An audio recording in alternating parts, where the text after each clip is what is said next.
This is Josiah Plays Lone Wolf, Book 7, Castle Death. You are Lone Wolf, the last Kai master of Summerland.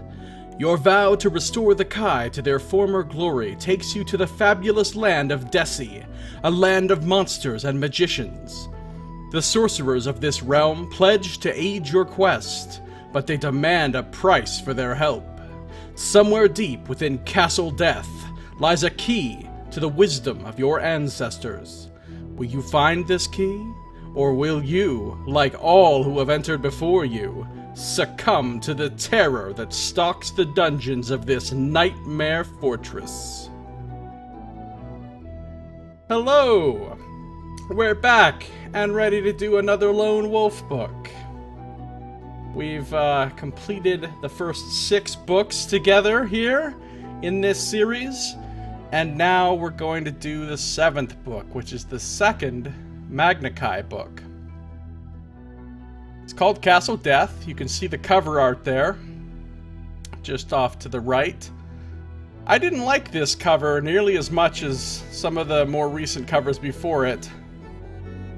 The style feels a little different to me. I mean, it's certainly action-packed. Lone Wolf has got his shirt ripped and everything. I mean, he looks like he's been in a real fight, and he's just got a pathetic little dagger, not the samurai sword, so that's alarming. And he's fighting a interesting-looking enemy. The enemy kind of reminds me of a horned devil from D&D. The way it's kind of bent over and it's got a polearm. It's got a tail and it has horns. I mean, the horns look like they're part of its helmet, but, or a bearded devil. Is that what I said? Did I say bearded devil or did I say barbed devil? I meant to say bearded devil. There are these bearded devils in D&D back in the day that had polearms and beards and tails, and anyway, it kind of reminds me of that. I don't think he's actually fighting a bearded devil. I think he's just fighting, although the thing does have a tail, so whatever it is, I guess it's not human, but we'll find out, because at some point in the book, I'm sure we will reach the cover art, as we always do. And then we'll know. Anyway, let's get into this. These are the Lone Wolf books. They were written by Joe Deaver back in the 80s, and illustrated by Gary Chalk. The music you hear throughout this stream/video is all by Kevin MacLeod at incompetech.com. You can find links to his work down in the description of the video on YouTube. And let's move on here. So we go through the credits, the dedications, the acknowledgments, and we come to the story so far. Let's see what it is. Previously on Lone Wolf. You are the warrior Lone Wolf, last of the Kai masters of Summerland, and sole survivor of the massacre that destroyed your kinsmen during a bitter war with your age-old enemies, the Dark Lords of Helgadad. Many centuries have passed since Sun Eagle, the first of your kind, established the Order of the Kai.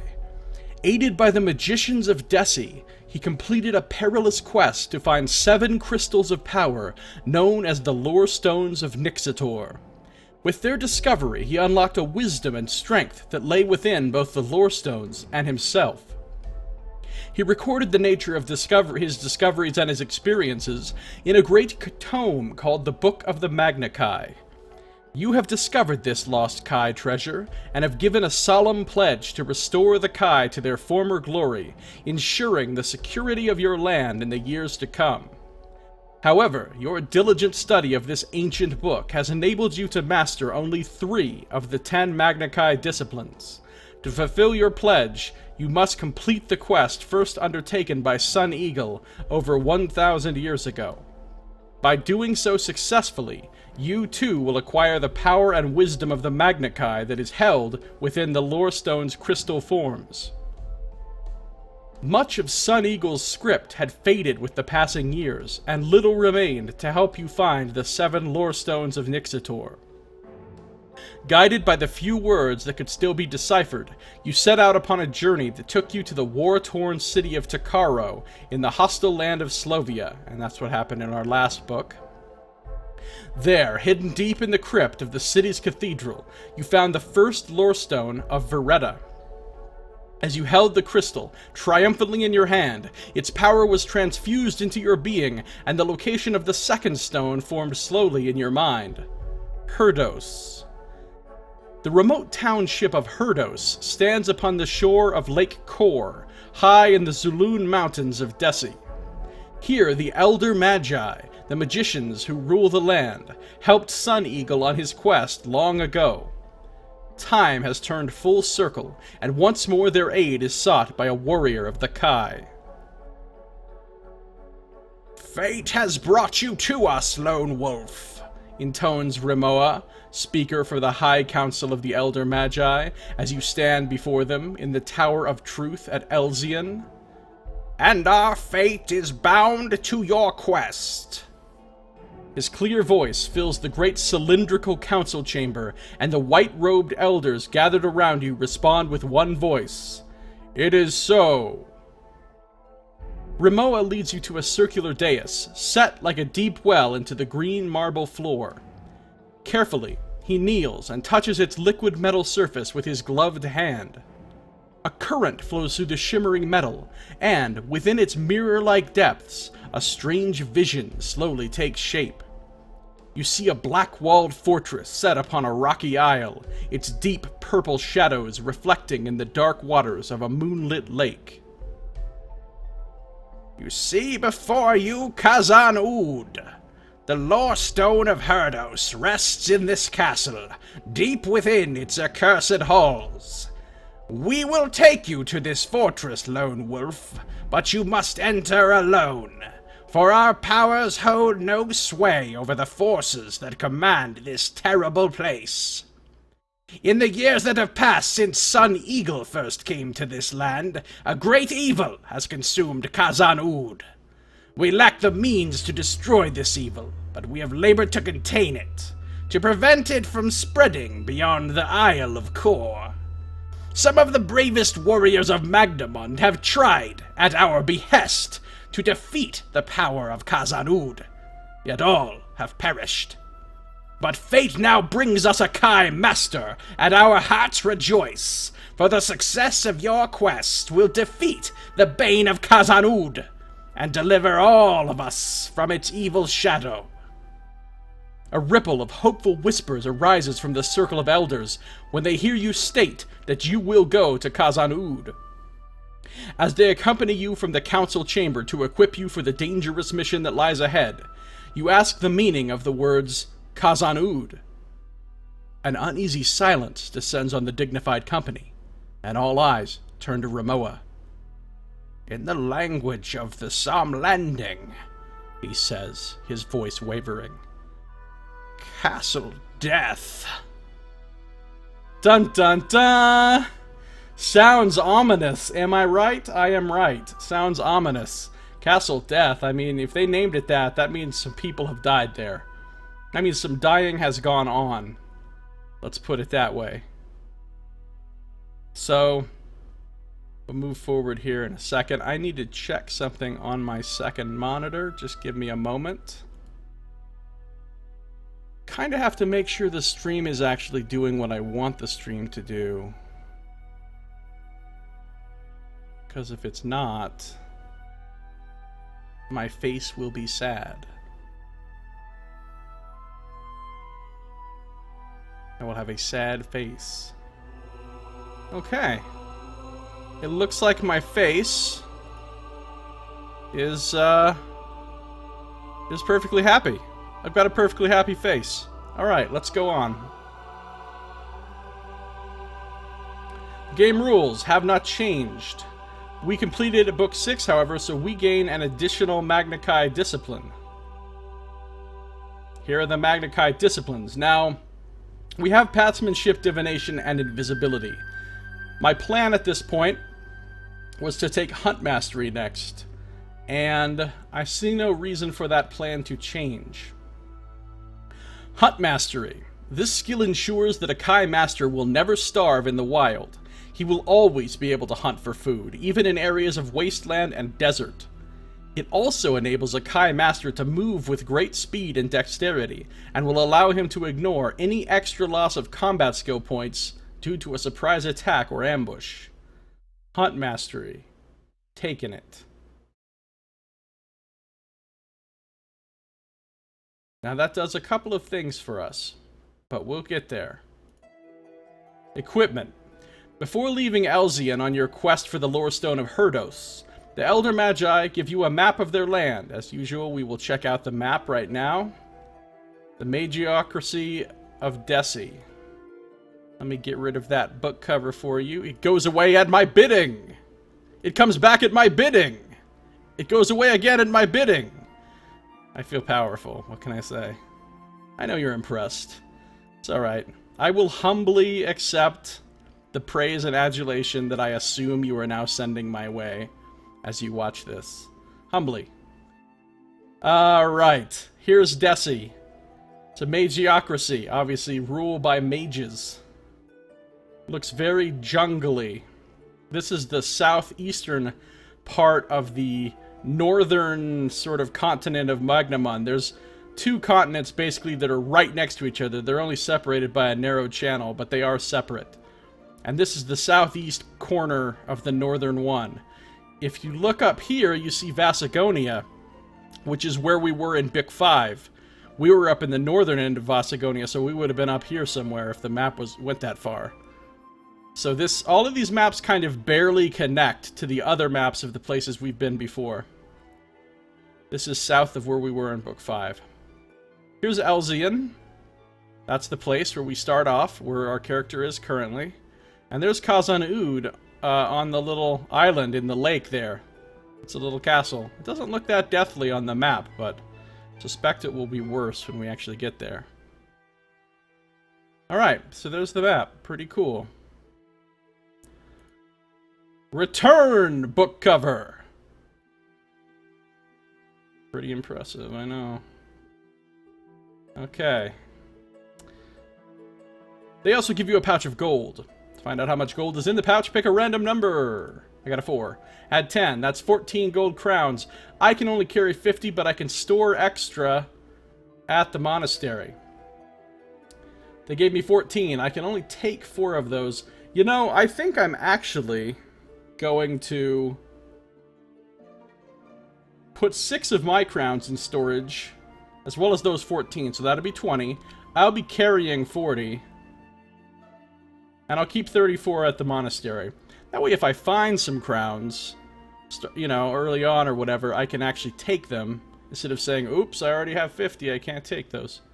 And then I've got these stored up for the inevitable situation that's going to happen at some point where I lose all my money, and I start the next book with no money, and then I'll be like, haha, but I have this stored up here, and then I'll feel really smart, see? That's how that'll go. So I'd explain that to you, in case you needed to know how that works. The Elder Magi offer you a choice of equipment to aid you on your perilous mission. You can take 5 items from the list below, adding to anything you already possess. A sword, a bow, a quiver with 6 arrows. I have a quiver, but I only have 4 arrows, so I'm going to replace that. I'll take 1 item as this quiver, so now I'm back up to 6 arrows. I guess if I wanted to get slick, I could take a whole second quiver, but I'm not going to.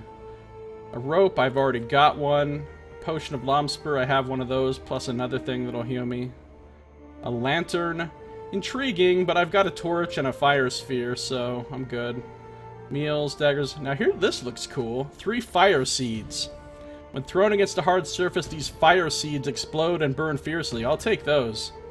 So 3 fire... No, not fire sneeds. I don't know what a fire sneed would do. It sounds like you'd throw it and it would just sneer at someone really loudly. But a fire seed is a different matter. I'll take those. I realized something else, by the way. First of all, in this book, and in all the books I've done so far, technically, there is no limit on the number of special items you can carry. So I don't need to be limited by these slots. Now, in later books, at some point, pretty soon I think, they're going to start implementing a rule that says you can only carry 12 special items. But the rule will be 12. This is only 10 slots right here. So I can actually carry 2 more special items than I have here. And that's, you know, even following a rule that isn't technically even in place yet, so I'm going to follow that rule just because I think, you know, there should be some limit on how much stuff you cart around. But the point is I can carry 2 more items besides these. I'll just put them in this section or whatever. Okay, so let's move on. Nothing new to note here. Rules for combat have not changed. Here's the levels of Magna Kai training. Now, we have gone up a rank from Kai Master Superior to Primate. So now we have become an ape, apparently. I mean, technically humans are primates too, but it's a strange title. I'm a primate! Just make, you know, you think of apes when you hear the word primate, you know? But that's what we are, primate. Maybe instead of lone wolf, it's lone ape, lone gorilla, lone monkey, lone chimp. I don't know. Anyway, that's our new rank. The other thing that has happened is we have attained a lore circle. By selecting Hunt Mastery, I now have Invisibility, Hunt Mastery, and Passmanship, giving me the Circle of Solaris. As you can see on my character sheet, it automatically checked the Circle of Solaris down here. When I, oh, and it did it automatically too. It checked the lore circle, and look, it automatically put the bonuses in right here for me. I don't have to add that +1 combat skill and +3 endurance. It just did it. That's really cool. So that's what that bonus is.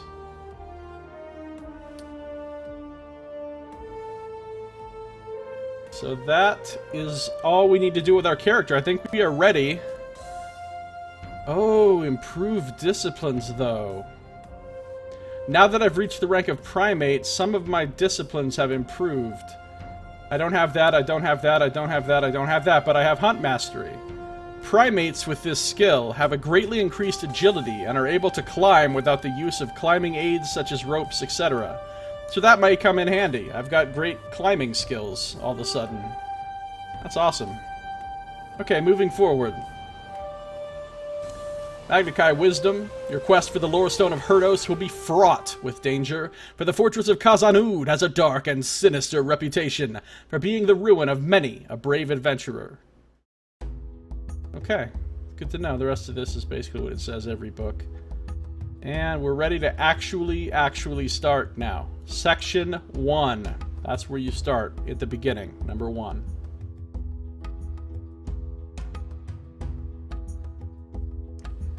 Here we go. Section 1.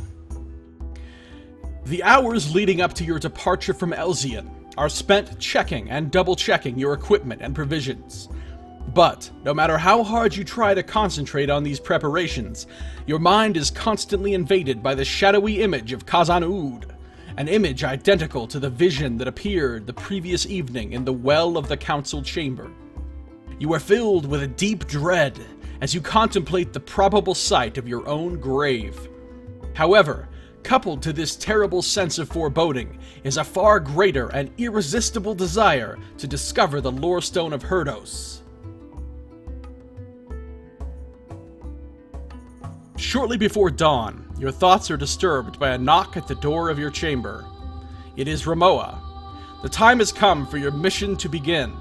You follow him through halls and galleries to a rooftop platform nestling among the crimson towers of the Temple of Truth. Here you are greeted by a young man.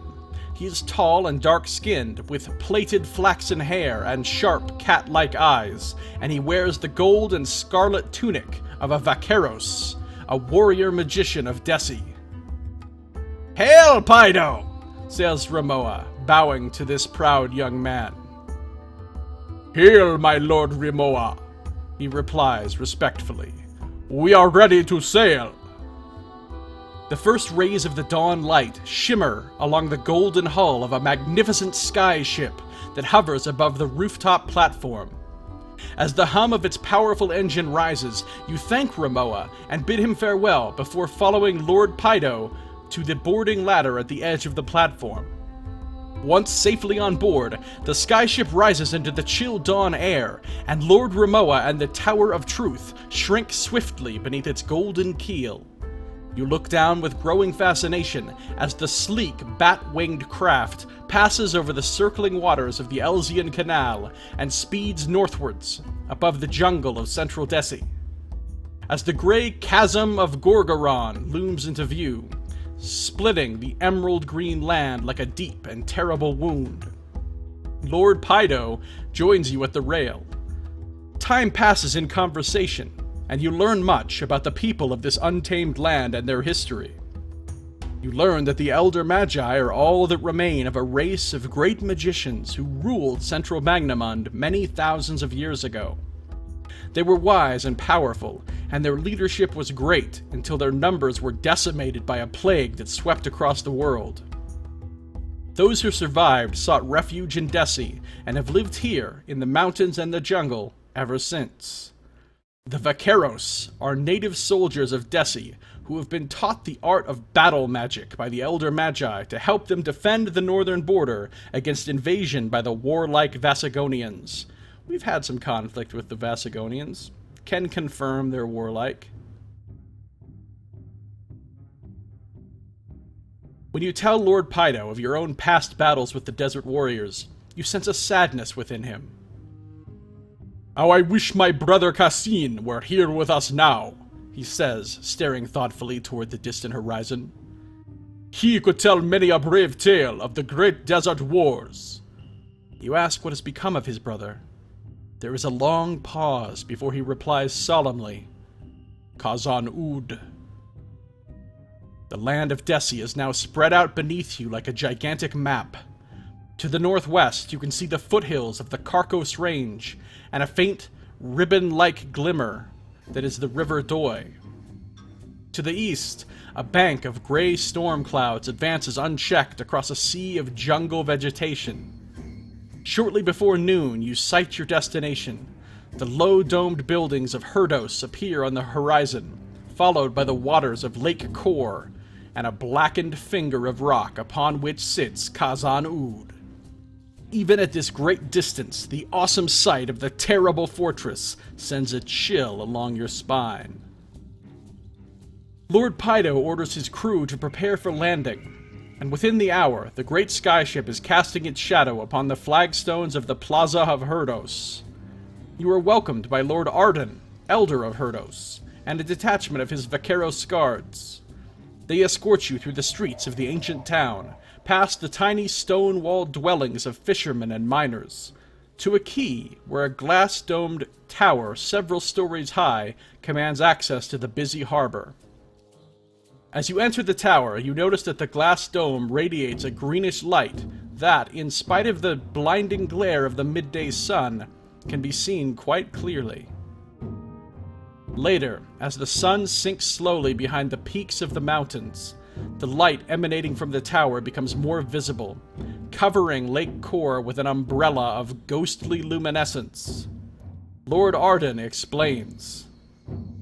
"This tower, together with 5 others that encircle the lake, generates a shield of magical energy that imprisons the evil of Kazan Ud.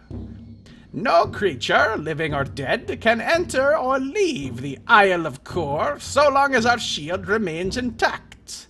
We dare not lower our guard, and to allow you to land on the island, we have devised a means by which you may pass through the shield unharmed." He takes a gem the size of a small apple from the pocket of his silken robe and places it in your hand.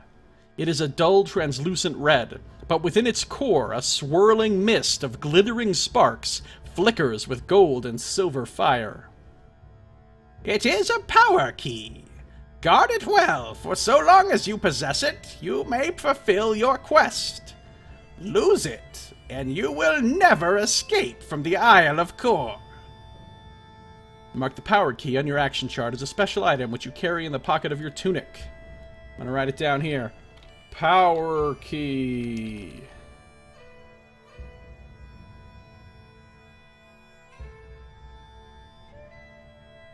"At midnight, my vaqueros will take you by boat to the edge of the shield. On board is a small coracle in which you can pass through the shield and make your way to the Isle of Kor. We shall pray for you, Lone Wolf. Midnight finds you standing on the deck of a square-rigged fishing boat. The sighing night wind and the creak of rope and timber are the only sounds that accompany you across the black waters of Lake Kor. You arrive at a wall of shimmering green light, the power shield. The vaqueros whisper their goodbyes, and you paddle through the wall, drawing closer with every stroke to the sinister island fortress. 200 yards from the glistening black shoreline, you note two places where you can make a landing. So I can land at a stone jetty to the west of Khazad-dûm, or I can land at a sheltered bay to the east of Khazad-dûm. My first decision, and I don't know what to do.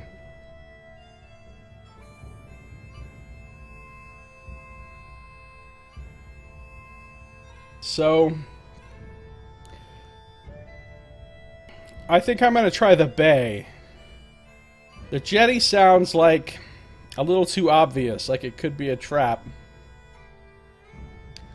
So I'm thinking we try the sheltered bay.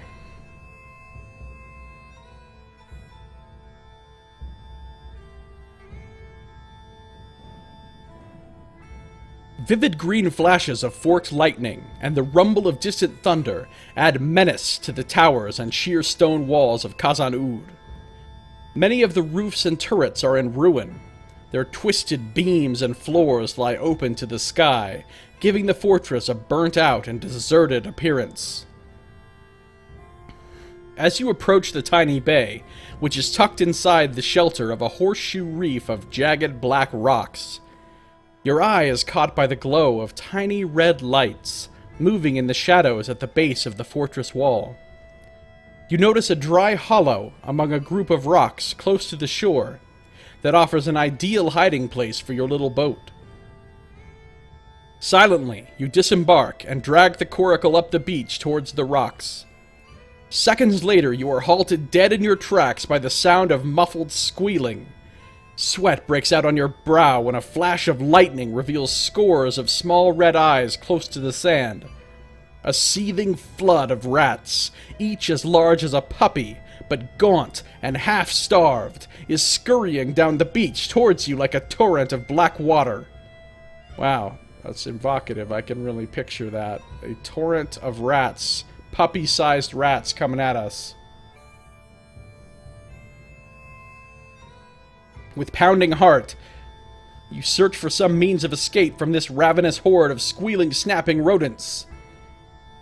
Climb over the rocks and escape across a deserted beach. Or I can drag my little boat back into the lake and paddle away from the bay. Or I can stand and fight the onrushing flood of giant rats. I don't know that... Enigma Soul, how you doing? Welcome, what's going on? Yeah, Lone Wolf, it's a nostalgia trip, right? I haven't read these books since, like, the late 80s. And I'm coming back to them now all these years later, and they're pretty awesome.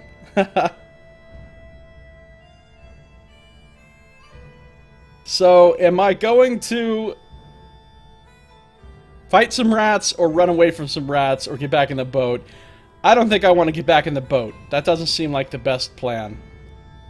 I don't know that fighting a horde of rats is really an option, though, either. It's not like I have AoE, you know? I've got a sword.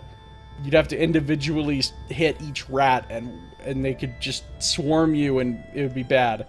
So I think I'm going to climb over the rocks and escape across the deserted beach, and hopefully that will work out.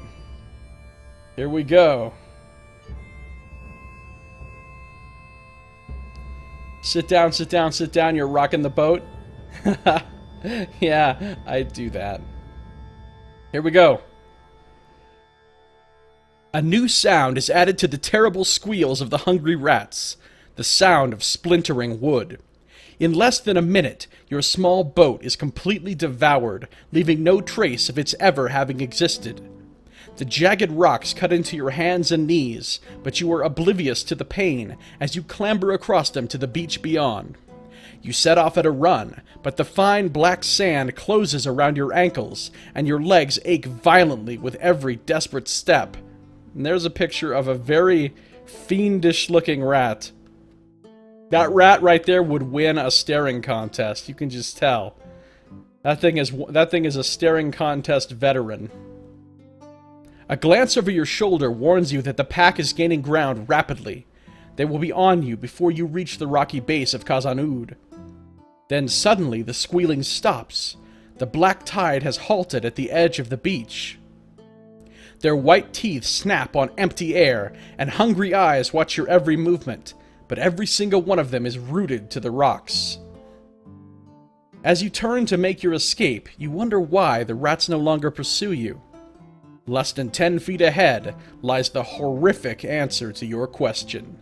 Dun dun dun. Cliffhanger right there. What will await us in 221? Who knows?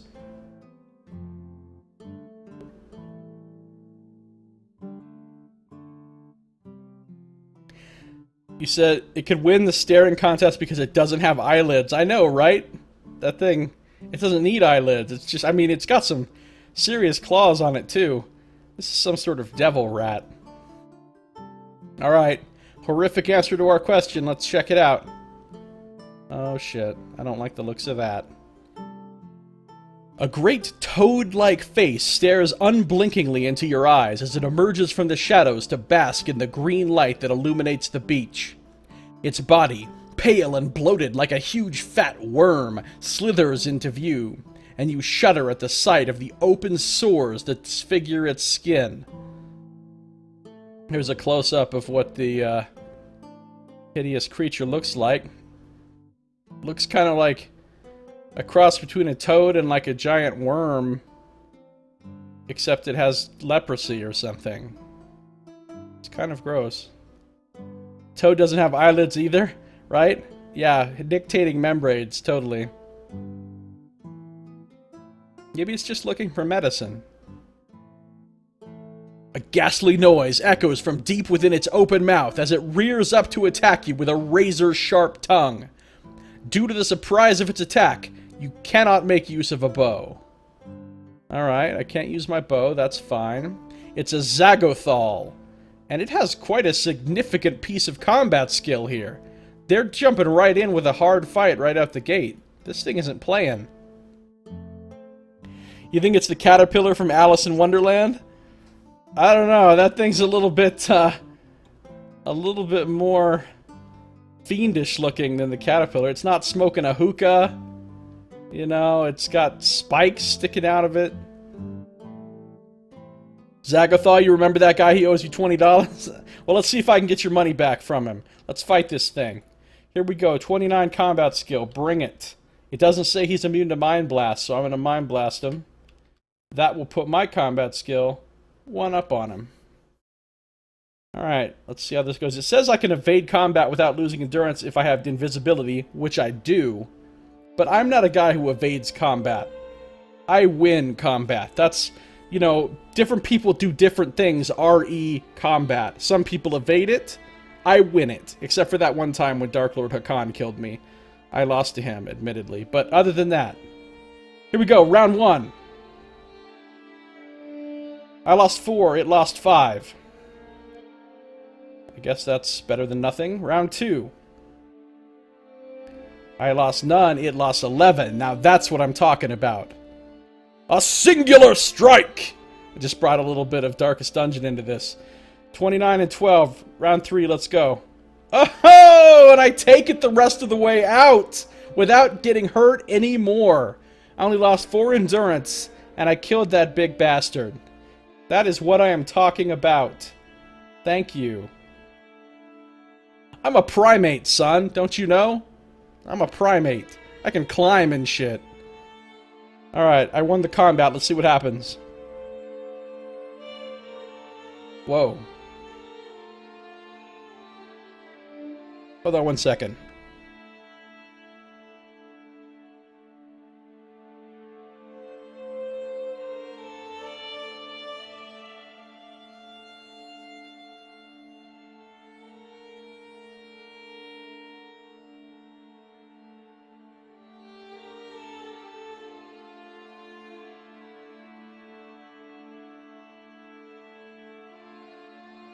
Okay, I'm back. Sorry about that. Alright, the hideous creature lets out a deafening cry as you strike your final blow.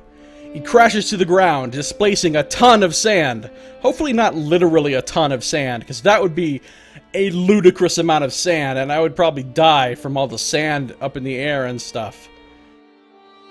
I'm going to assume they mean a figurative ton of sand, as its massive bulk settles on the beach. Also, I'm going to assume deafening is also figurative. Because that would really suck. You win the fight, but then you're permanently deafened. Surprise, motherfucker. It crashes to the ground, displacing a ton of sand as its massive bulk settles on the beach. Attached to a heavy black chain around its loathsome midriff is a gold key. You know, I don't really think of a creature like that as having a midriff, exactly. Like, where is its midriff, precisely? Because it doesn't really have, like, a waist, like a separation between its chest and its legs or something. Where's its midriff? I'm just asking. It has a gold key, though. If you wish to take this key, mark it on your action chart as a special item which you keep in your pocket. Of course, I wish to take this key. This is now my 12th special item, so I can't take any more. I'll have to start dropping stuff if I find any more stuff I want to take. The victory raises your spirits, but they soon sink again when you hear the unmistakable sound of rats. The chase has resumed. Ah, shit, out of the frying pan and into the fire. I beat the big monster, and now the rats that were scared of the monster can chase me again. By the way, I heal myself for a point here. It was only a fuck ton of sand. Those are relative, yeah.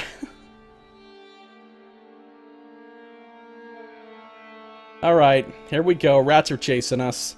The frenzied squeal of the rats fills your ears as you force your aching legs to propel you across the beach.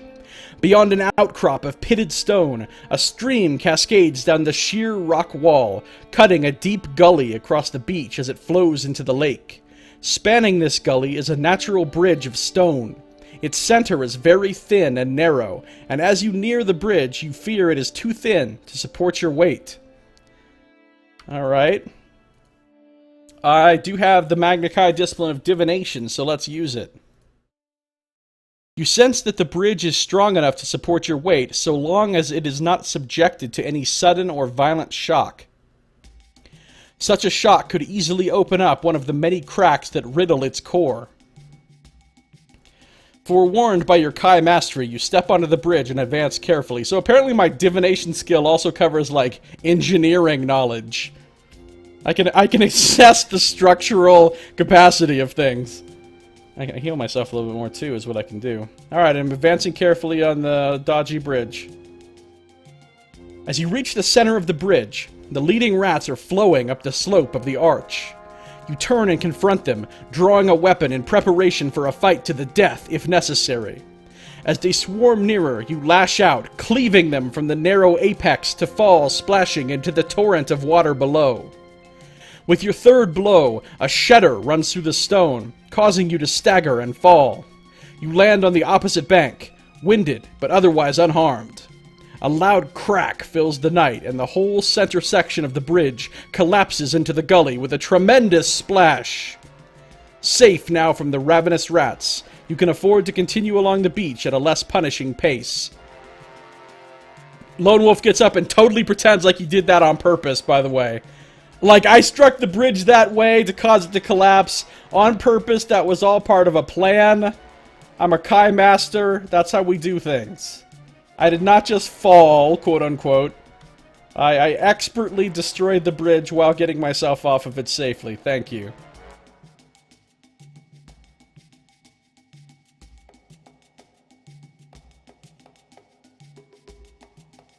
The stone blocks of a fallen tower lie scattered in an uneven line across the beach, like the vertebrae of a long-dead giant. Lightning flashes, and you see in the battlements of Khazan-ud a wide breach in the wall where the tower once stood.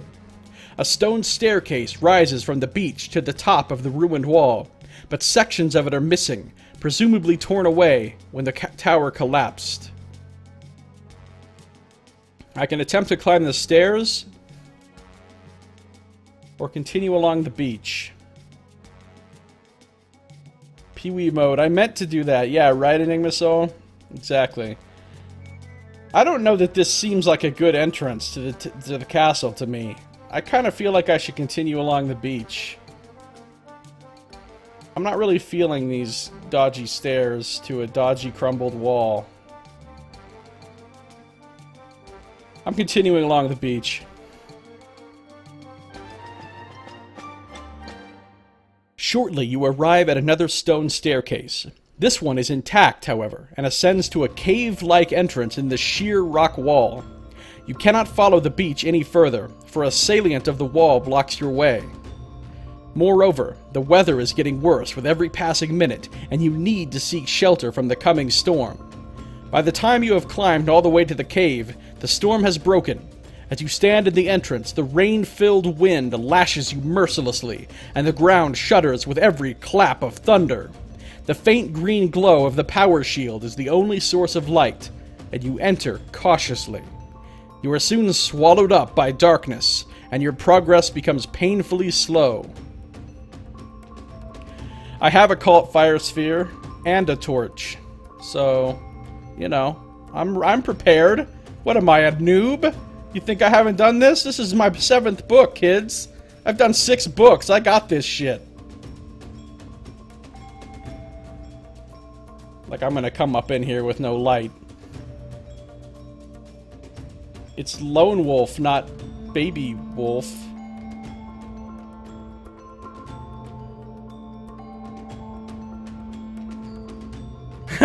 Enigma Soul said it's Castle Death.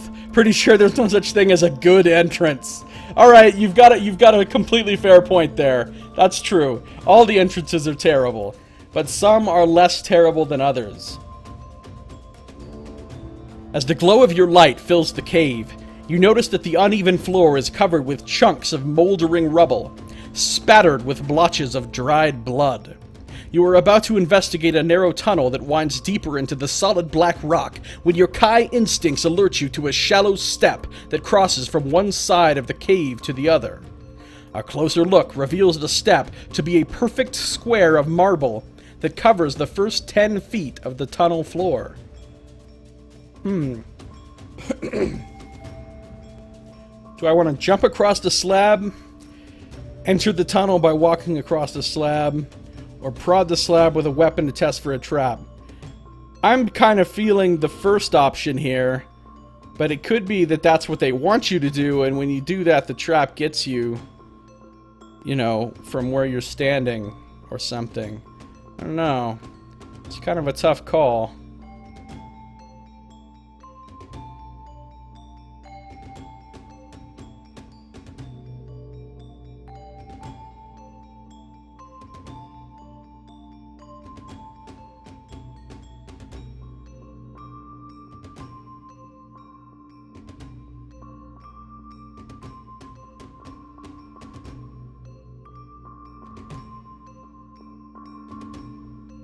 I think we're gonna prod the slab with a weapon. We're going for that.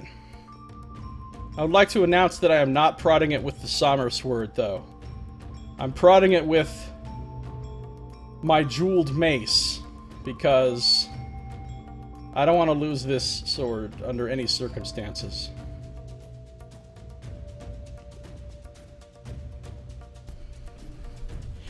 No matter how hard you prod the slab, it shows no sign of movement.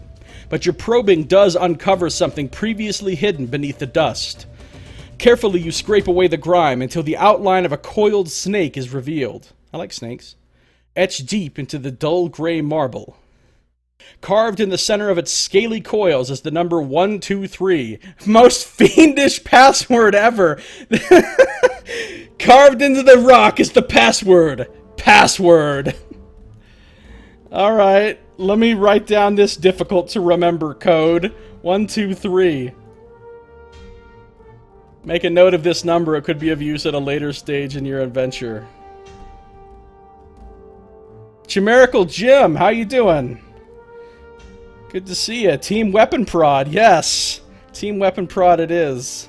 Never match wits with a gamebook when death is on the line. I think you just kind of pseudo-quoted the Princess Pride, didn't you? Alright, I'm gonna walk on the slab then. I give a fuck. I've prodded it. It's fine. No problem. I'm a primate, motherfuckers. I'm just gonna keep bringing that up because I find it such a hilarious title. Here we go. Oh, good. You have taken only a few steps when you hear a faint whispering sound. You watch, horrified, as the hard stone floor beneath your feet disappears into a yawning black hole. Helpless, you tumble into the void, knocking yourself unconscious on a jagged outcrop of rock as you plummet into unknown depths. Perhaps my decision was not wise.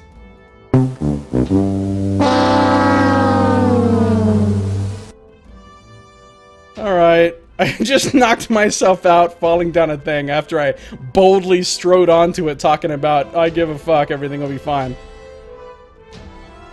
I like infinite geeky references, Enigma Soul. Alright, let's see what happens next.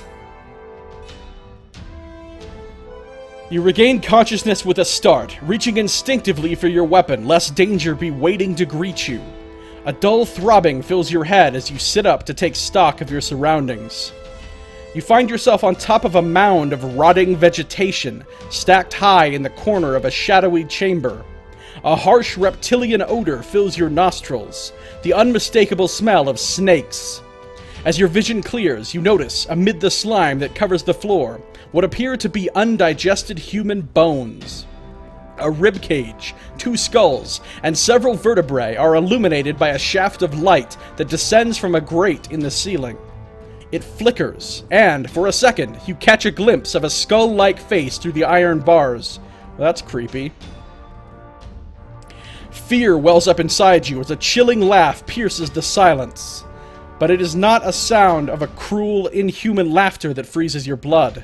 It is the sight of the colossal, wedge-shaped head that is rearing up through the mound on which you sit. It is the head of a gigantic snake. Here's the picture of the gigantic snake. That snake is badass looking. Is that like one giant eye that it has there? Or is that just sort of a strange scarab-like protuberance on the top of its head? And its eyes are like little slits on the sides or something. I think that's supposed to be its one giant eye. I think it's a cyclops snake. Cycloptic.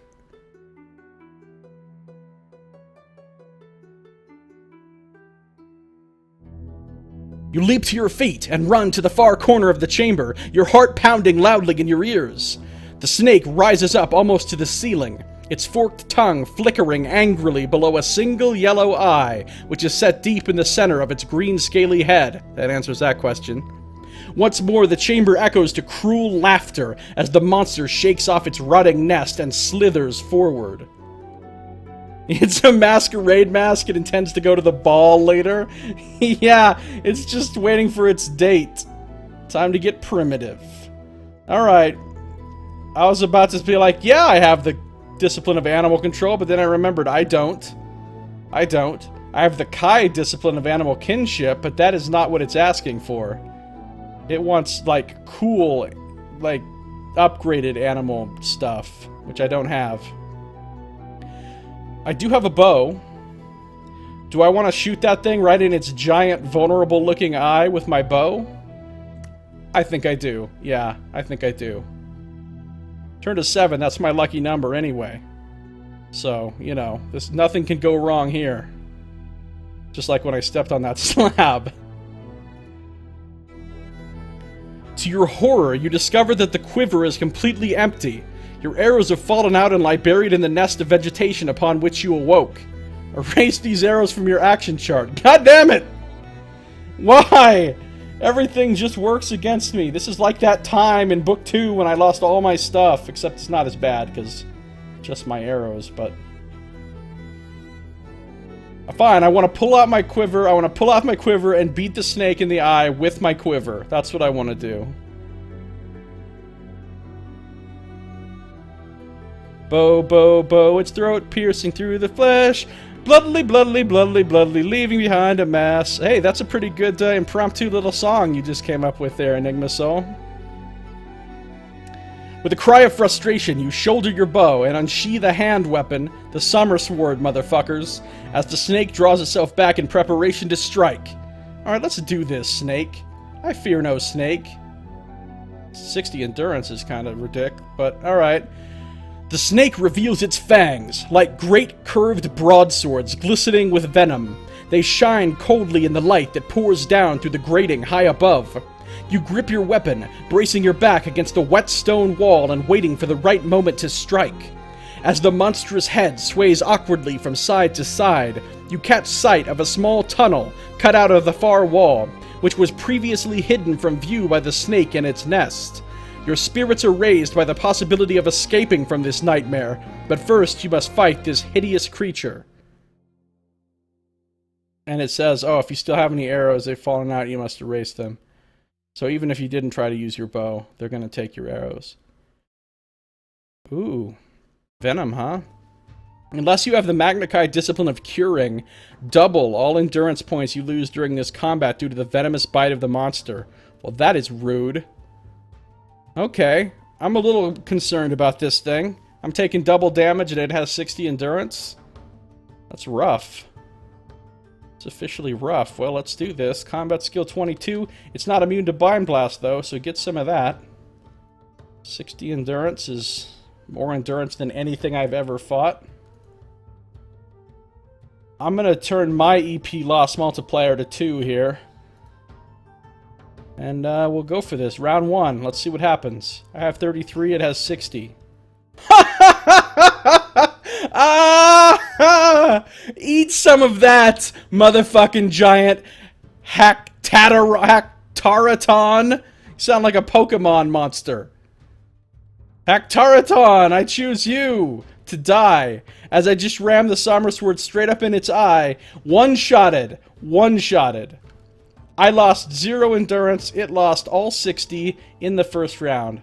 We need to look at the chart here. Consulting the chart. Hold on. I have a +8 combat ratio on it, okay? Because my combat skill is 8 points higher than it. Consulting the chart. There's an 8. In order to get that result, I had to roll a 0 to get the instant kill on the enemy and no damage for me. So I just rolled a 0, which is the best roll you can get. It's basically like rolling a 20 in D&D.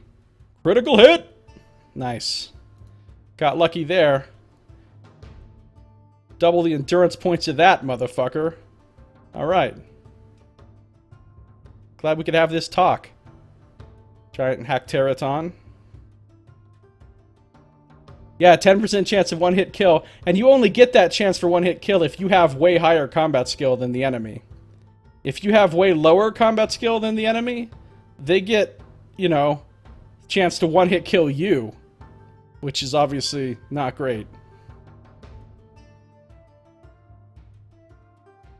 I won. You need to listen to my critical hit song I linked. It's more appropriate now.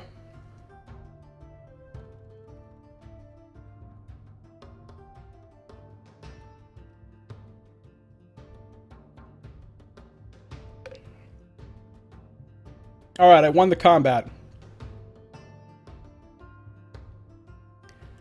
Alright, we're gonna check it out.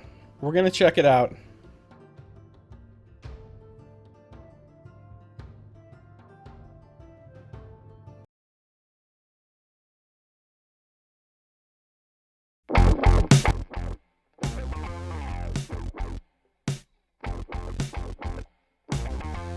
I don't think we're gonna listen to 3 minutes and 50 seconds of it, though.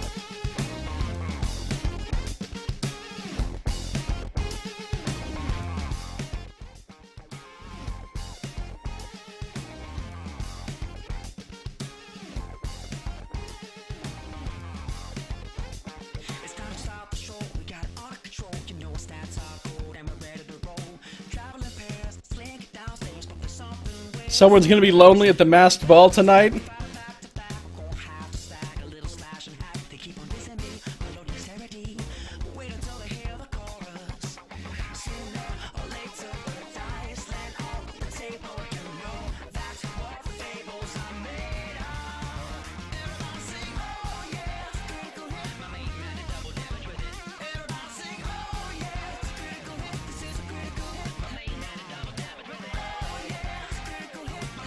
the song is indeed appropriate.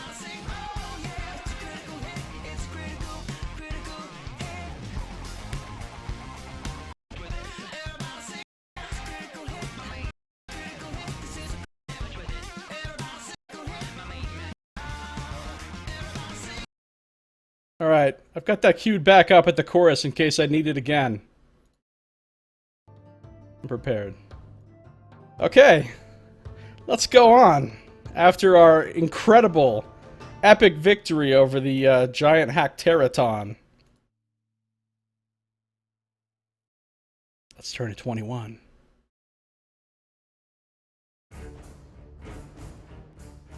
A maniacal scream of anger echoes from behind the grating as the giant snake crashes lifelessly to the ground. Suddenly, bolts of red fire are raining down all around you, splintering the stone floor, and leaving nothing but molten cinders wherever they strike. You clamber across the snake and dive into the tunnel to avoid this rain of crimson death. To your dismay, you discover the tunnel is no more than a shallow cave, a shelter for a clutch of eggs, each one no smaller than a barrel of ale. Those are big eggs. They rest upon a bed of packs and torn clothing, the last remains of adventurers who fell foul of the traps of Khazan-Ud. Well, of course I'm going to examine the items more closely. I'm an adventurer. I always check the loot. Look at all this stuff. The eggs are warm, and you feel tiny movements through the leathery shells. Carefully, you roll them aside and sift through the debris of the nest. You discover several items of interest. A mace, a padded leather waistcoat, I have one of those, a sword, a helmet. Yes, a helmet! Okay, let me tell you a story. I used to have a helmet. I had a helmet once, and then my ship wrecked, and I was picked up by some fishermen in Book 2, okay, 5 fucking books ago, and they stole all my shit, including my helmet, and I've never gotten another helmet since then. So finally, I finally get to replace my helmet that was stolen from me in Book 2. What am I gonna get rid of, though? I gotta get rid of something to take that helmet. Well, an empty quiver isn't doing me any good. Helmet. Yes. Give me 2 more endurance. Thank you. 35 now. Feeling strong. A blanket. You know, I could take a blanket, but I already have a towel. A towel which takes up 2 slots, by the way, and I've been carrying around for, what, 2.5 books now, which has never had any value or use whatsoever, but I refuse to get rid of it because of Douglas Adams. Finally got a new helmet. Yeah, right? Finally. Bottle of wine. No, I mean, that's a little bit indulgent. And another potion of Lomspur, which I don't think I'm going to take. Oh, I don't need a map of Takaro anymore. That's already over. I'm good on potions and stuff. Maybe I should take the wine in case, like, I meet a wino in here. And in order to get him to talk or help me, I have to give him wine. You know? These things could happen. Bottle of wine. Taking it. Open it up. Swirl it around. Volatilize the esters a little bit. Okay. The sound of a bolt and the creak of a dry hinge echoes from the chamber behind you, causing your pulse to race anew.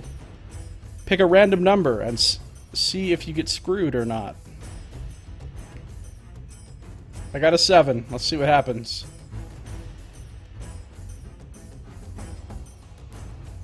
Desperately, you tap the wall with it. Wait. Is this the right... Did I go to the right thing? I guess so.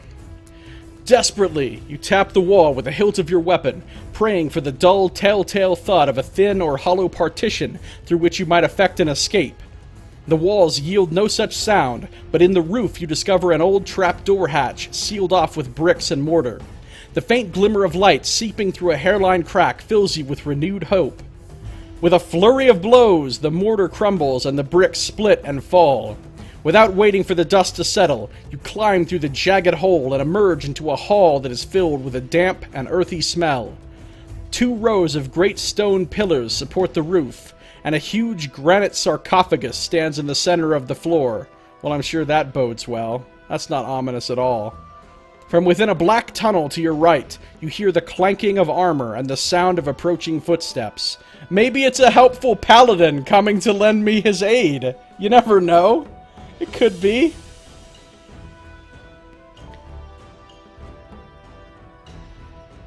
Let's see, you return with a fresh batch of french fries from your deep fryer. Nice for the mega fryer, not fryer. The spelling typo. I thought you were getting chips from a philosophical clergyman. Wow, why do you have this perspicacious man of the cloth just hanging around your house handing out fries? That's strange. Getting fries from a deep fryer makes it sound like I have him in chains in the basement cooking for me. Someone important looking for a towel, maybe? Could be. A towel and a bottle of wine. He's like, here, I am here to give you what you seek for your quest, but I require 2 items. A towel and a bottle of wine. Alright. These guys are being funny in my chat tonight. Alright, what do I want to do? Hide behind a pillar? Leave the hall by a tunnel to my left, or lie in ambush for whatever is approaching the hall? Well, I mean... duh. Obviously, I'm gonna lie in ambush. That's how I roll. I will sneak up behind unarmed dudes and kill them. I proved that in Book 3. Lone Wolf is an honorable motherfucker. Let's see what happens. Taking up a position to one side of the tunnel, you press yourself flat against the wall and wait for the best moment to strike. 4 warriors, dark and grim, march into the hall in single file. At first sight, you mistake them for Dracarim, for their black armor and skull-like helmets are identical to those worn by the evil human warriors who serve the Dark Lords of Helgadad. As you launch your attack, you see their features and realize that they cannot possibly be human. Great sloping shoulders support their unnaturally long arms. Yellow-clawed, hairy hands grip axes and spears of rough wrought iron, and behind them swing long, tufted tails like those of lions. Wait a minute! Have we reached the cover art? I mean, on the cover art, Lone Wolf is clearly outside the castle. But he is fighting a thing on the cover art that looks like it could be these things we're fighting. These Beastmen. They got tails. I'm pretty sure dude on the cover art right there is one of these Beastmen. I'm calling it. Enigma Soul opines that these guys are clearly friendly, that I should run up and give them a hug. Yeah, well, they're fluffy too, right? They have tails, they can't be that bad. I might have a tail, I'm a primate. Your first blow shears through the backplate of the last warrior in the line, causing him to howl like a demon and collapse in a crumpled heap at your feet. The others spin to face you, their reactions battle swift, their weapons raised to counter your threat. The leader throws open his visor to reveal a boar-like snout and tusks. He bellows a fearsome growl and stabs at you with his spear. The others echo his cry and close around you. You cannot evade combat and must fight all 3 as one enemy. See, they're pretty tough, grouped up as one enemy, but if I hadn't, like, insta-killed one of them with my surprise attack, they would be even tougher. So that's why it's always good to, like, ambush people, because, you know, cheating to get any advantage you can is really the only smart way to do any kind of combat. In games or real life. Okay, Zada Beastmen, let's have a little fight here. Here's what I know about these guys. They're not immune to Mind Blast, which means I get a little bit of an edge on them. They're only fighting because of the ambush. You screwed them out of... Yeah, maybe these guys would have come in and been, like, really helpful and be like, oh, you're looking for the lore stone? No problem. We'll just take you right there. We know exactly where it is. But because I jumped them, things had to get ugly. Diplomacy has failed. Alright, here we go. Round 1. 35-35. 35-21. They lost 14. I lost none. How you guys like that, Beastmen? Next round. 35-21. 35-10. I'm tearing them up! Tearing them up! Must be getting some good rolls, because I'm not even taking damage. 35-10. Once again, that's 3 whole rounds of not taking any damage. Consulting the chart. Consulting the chart. I've only got a 2-point advantage on them here. That means I'm on this column. That means I had to roll an 8, 9, or 0 3 times in a row for that to happen. That's unlikely. That's not a likely thing to happen. So I'm feeling good. Feeling good. I'm getting real lucky with my battle rolls so far. Unlike when I did that archery contest in the last book and lost and had to slink away hanging my head in ignominious failure.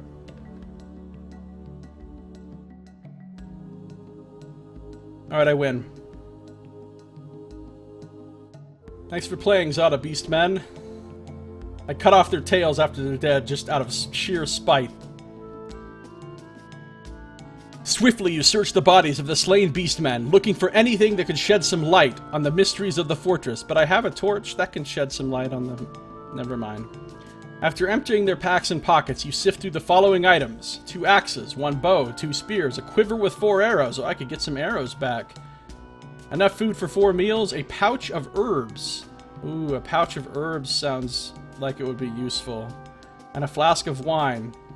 If you have the discipline of curing and wish to identify the herbs, turn to 129. I don't have curing, damn it.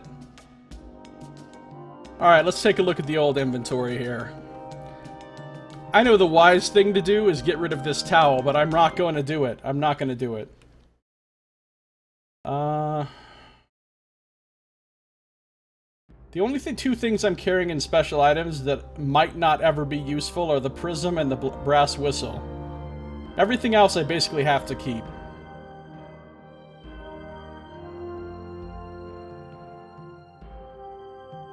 Chimerical Jim says you totally demolished those guys, much like every ship you've ever sailed upon. Right? I am the ship destroyer. I try to book passage on a ship and they're like, no, you're lone wolf. We know your reputation. No thank you. You may not step aboard. You have no clue how to do math, gonna make up a statistic and call it a 2.7% chance. So the thing is, you could call it that and I would totally believe you. I would have no idea, so I'd be like, oh, is that it? And I would just assume you were right. The herbs are useful, clearly not gonna be used for purely recreational purposes. Yeah, pouch of herb. Pouch of dank herb. Alright,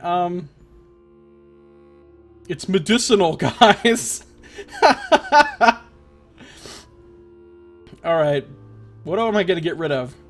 What do you think? Should I throw out a prism or a brass whistle? A prism is pretty situational, that'll ever be useful. I mean, I already used it once in a very specific situation. I'm never going to use a prism again. Let me take that quiver with 4 arrows.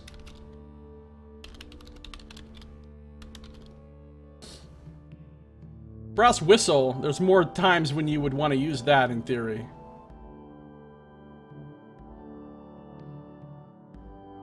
You went with 30% of 30% of 30% to get 2.7. Yeah, I'm pretty sure that's not how it works, but it seems good to me. I'm willing to go for it. I'm willing to go for it. Alright. Herbs, I'm leaving them here, because I can't identify them, so fuck them. As far as I know, it's just a bag of oregano. Examine the sarcophagus. That sounds like a good idea. Of course that's what I'm going to do. Instant death time. Here we go. You ditched the prism. Ultimate universal power shall never be yours. If that's a reference, I don't get it. The sarcophagus is covered with intricate carvings depicting a procession of strange creatures. Some are part human, part animal. Others are wholly alien to anything you have ever encountered before.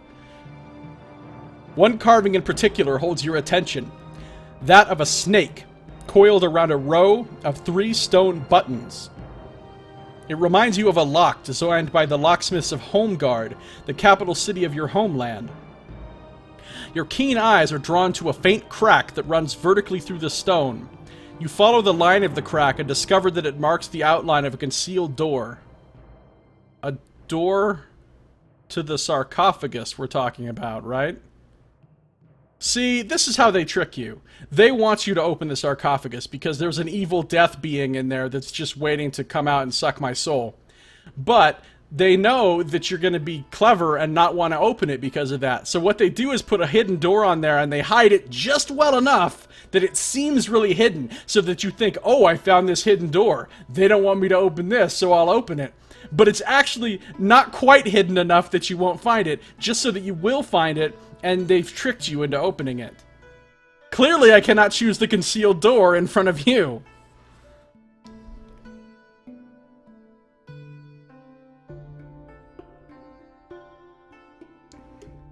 But you know what? I'm gonna open it anyway, because that is how I roll. This is Castle Fluffy Sunshine and Rainbows. Yeah, I don't know if that book would have sold very well.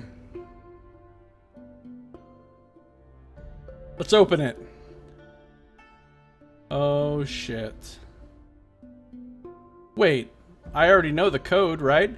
If the lock operates in the same way as those made by the Locksmiths Guild of Holmgard, you need only press each button once to open the door. But in which order should you press them? Well, I've got the code. Let me see, I can't remember it. It was so tricky. It was so complicated. It was something no one would ever think of. Let's see, did I write it down? Oh yeah, 1, 2, 3. 1, 2, 3. What a fiendish cipher that is. Okay. I'm gonna press 1, 2, 3. Right? I mean... yeah, the page numbers match the sequences. That's pretty cool. Unless that was chiseled in there just to trick me! I'm pressing it anyway. As you press the third button, you hear a distinct click. The panel slides open and you find yourself staring down a flight of steps that lead to a strong iron-shod door. Of course I'll enter the sarcophagus, because I have a death wish. GIAC level engineering? Yeah. Yeah, GIAC came up with that code.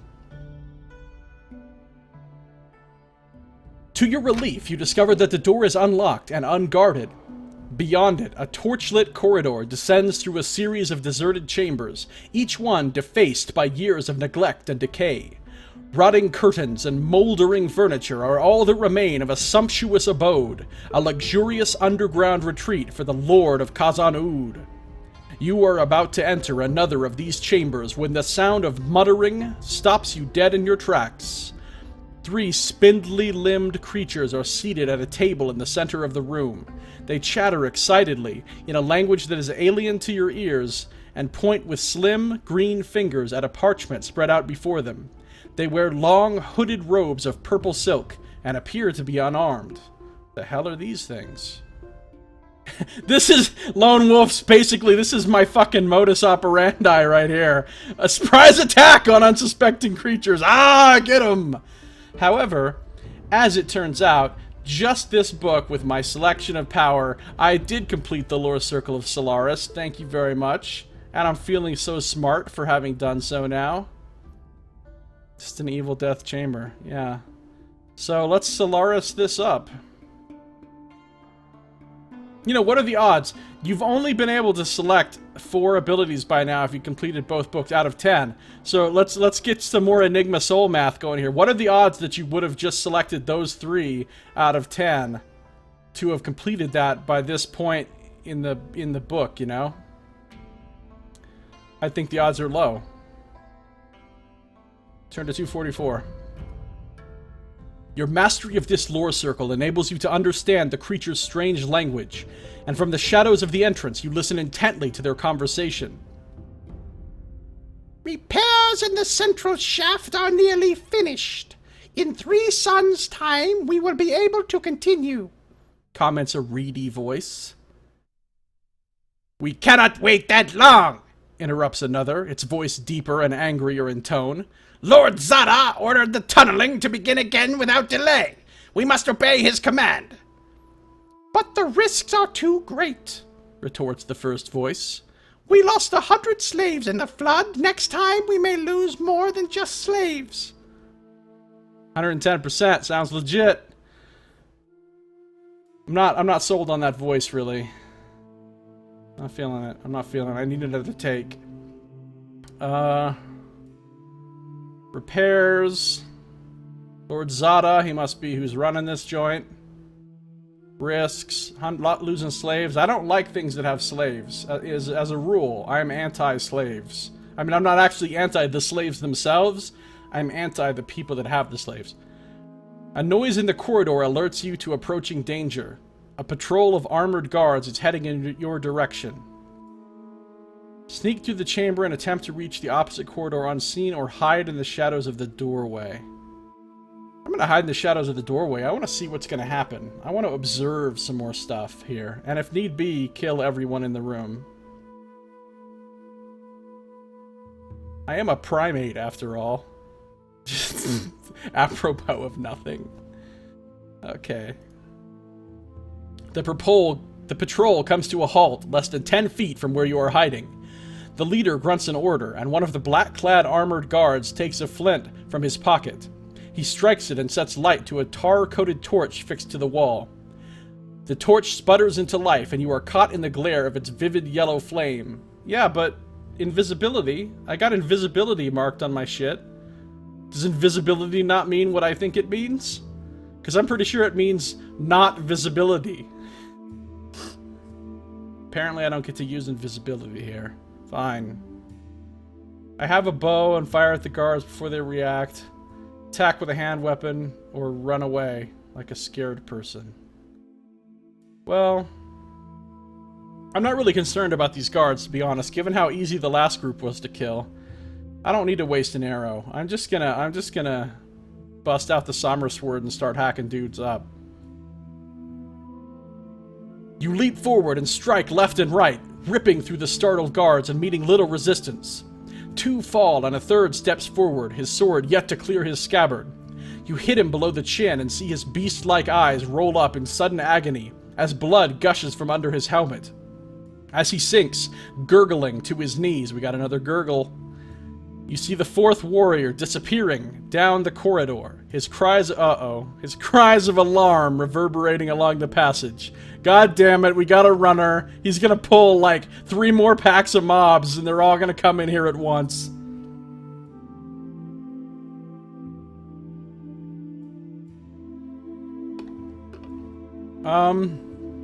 Running after him is either a great idea or a terrible idea.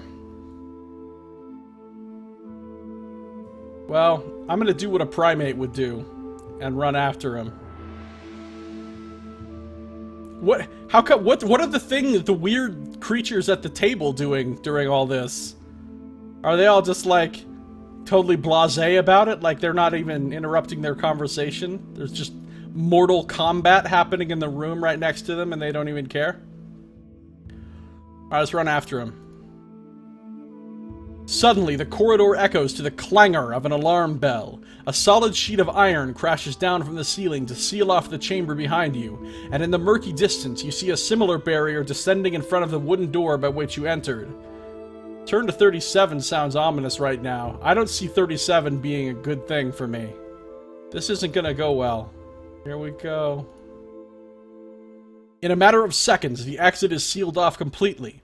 A loud hissing fills your ears, and a strangely bitter smell assails your nostrils. By the time you realize that the air is being flooded with a powerful sleep gas, pumped in through tiny vents near the door, you are already succumbing to its irresistible power.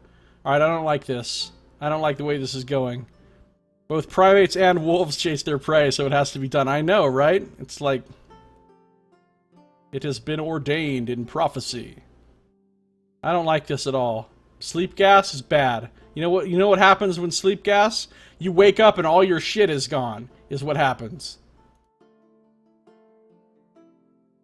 You awake to such an astounding sight that you feel sure you must be dreaming. Before you lies a titanic circular hall of glittering marble, rising tier on tier like a gigantic amphitheater.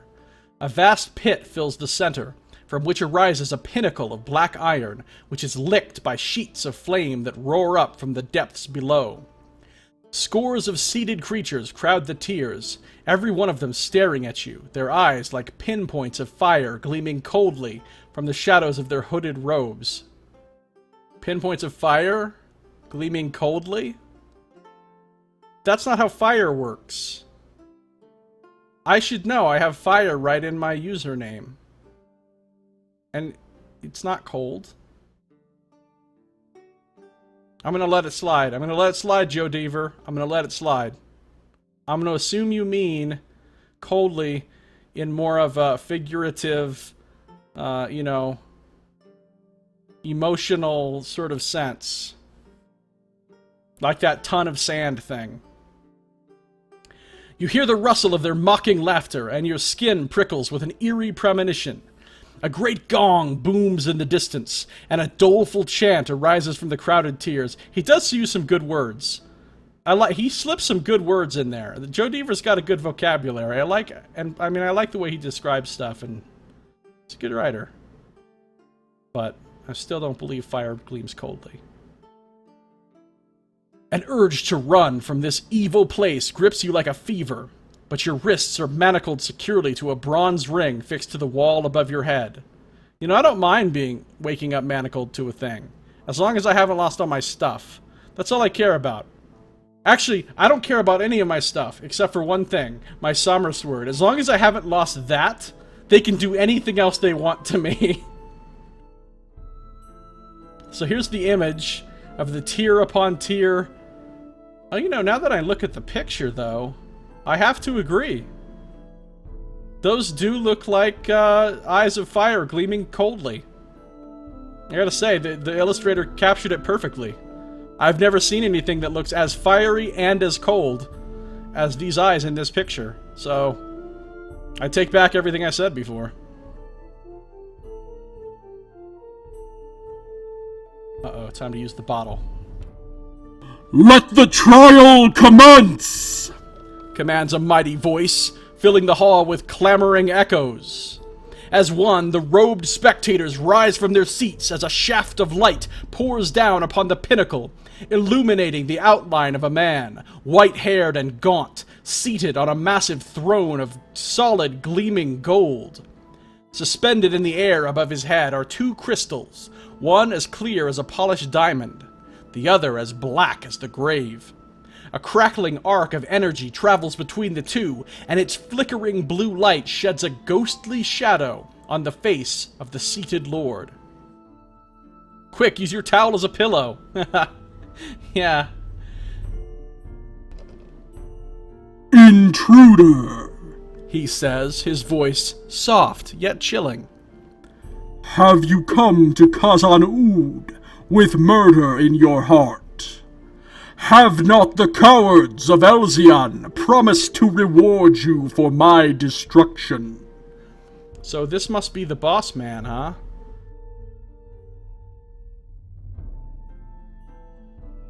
Actually, no, dude. I'm not here to kill you. I don't care if you live or die. I'm just here for the lore stone. I'm just here to steal your most prized possession, not to kill you. Let's not get all out of line here. Well, okay, no. I committed to that voice before I read that it was supposed to be soft yet chilling.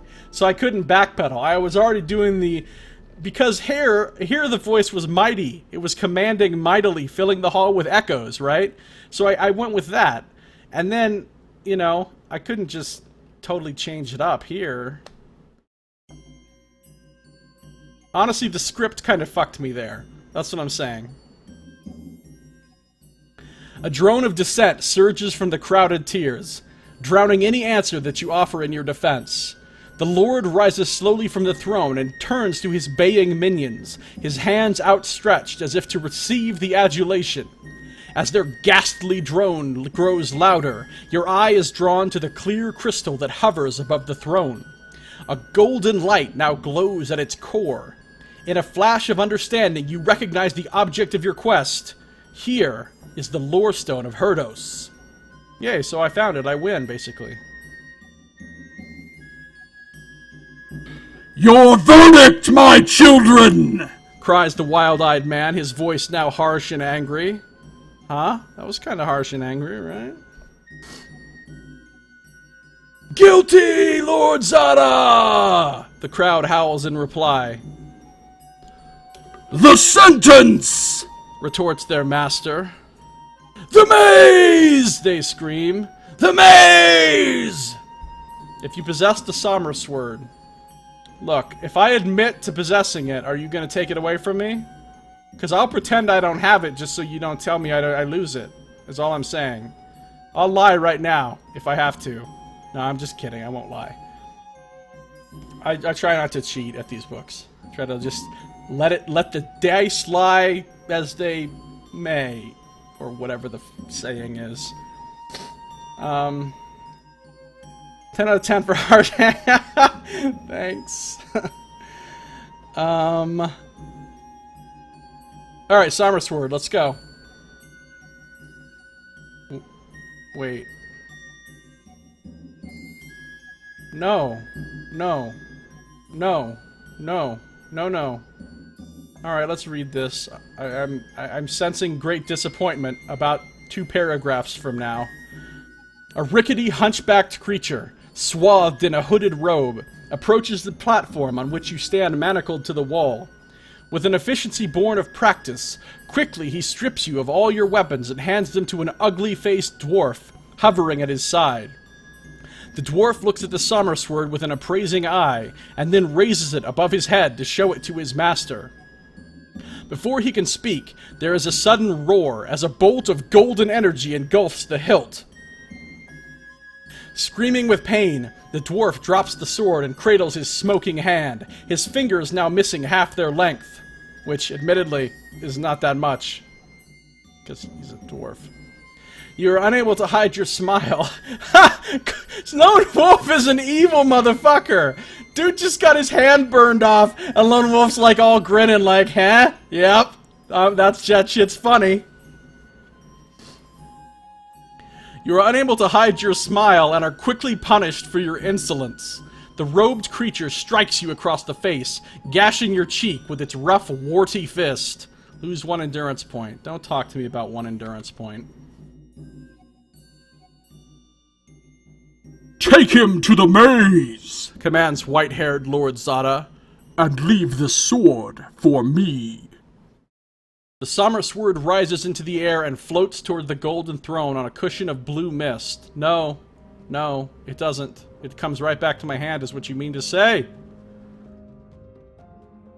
As you are dragged from the hall in chains, you are taunted by Zada's cruel laugh and the fear that your quest is now doomed to failure. Erase all weapons and weapon-like special items from your action chart, and make a note of them on a separate piece of paper in case you should rediscover them at a later stage of your adventure. Okay, they're giving me hope. They're giving me hope. They're saying I might get my stuff back. What does this little footnote say? In Book 2, Section 79, it states that in order to release the power of the Somber Sword, only a Kai Lord should wield it. Should it be used in combat by anyone who is not a Kai Lord, its power will fade and be lost forever. The dwarf in Castle Death did not use the Somber Sword in combat, and therefore its power has not been diminished as a result. I did think of that, actually, as soon as he picked it up. I thought of that, because I remember that it said that. I was like, don't ruin my sword, bro. Alright. Well, I'm not going to erase anything from my sheet. I'm just going to remember that I don't have the stuff right now.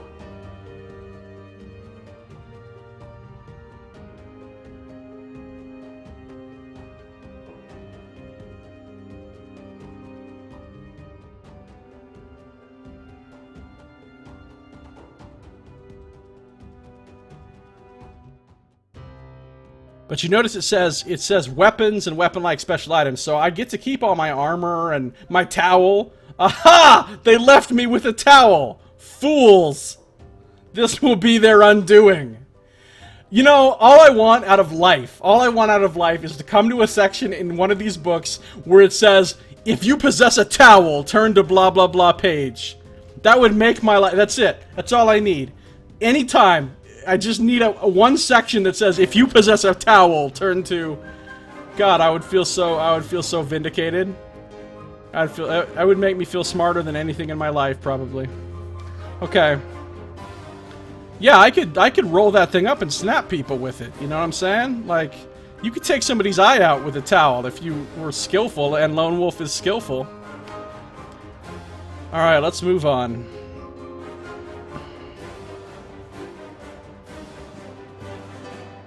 An escort of armored guards forces you along a steel passageway lined by a crowd of jeering minions. They punch and spit as you pass between them, and their foul curses ring in your ears. The guards halt before a huge door of iron and unlock the manacles that encase your bruised and bloodied wrists. The points of their spears never wander far from your throat, discouraging any attempt at escape. The door rumbles open, and a cheer goes up as you are pushed headfirst into a foul-smelling pit. Welcome to the maze, sneers the chilling voice of Lord Zada from somewhere high above your head. You struggle to your feet and peer up at a ceiling of swirling mist. A faint glow is gradually taking shape, condensing and forming into the likeness of a human skull. Baleful green eyes stare down at you from bony sockets, and a powdered wig, like that of a high court judge, sits squarely upon its fleshless head. I don't think that's really a good look for you, Skeletor.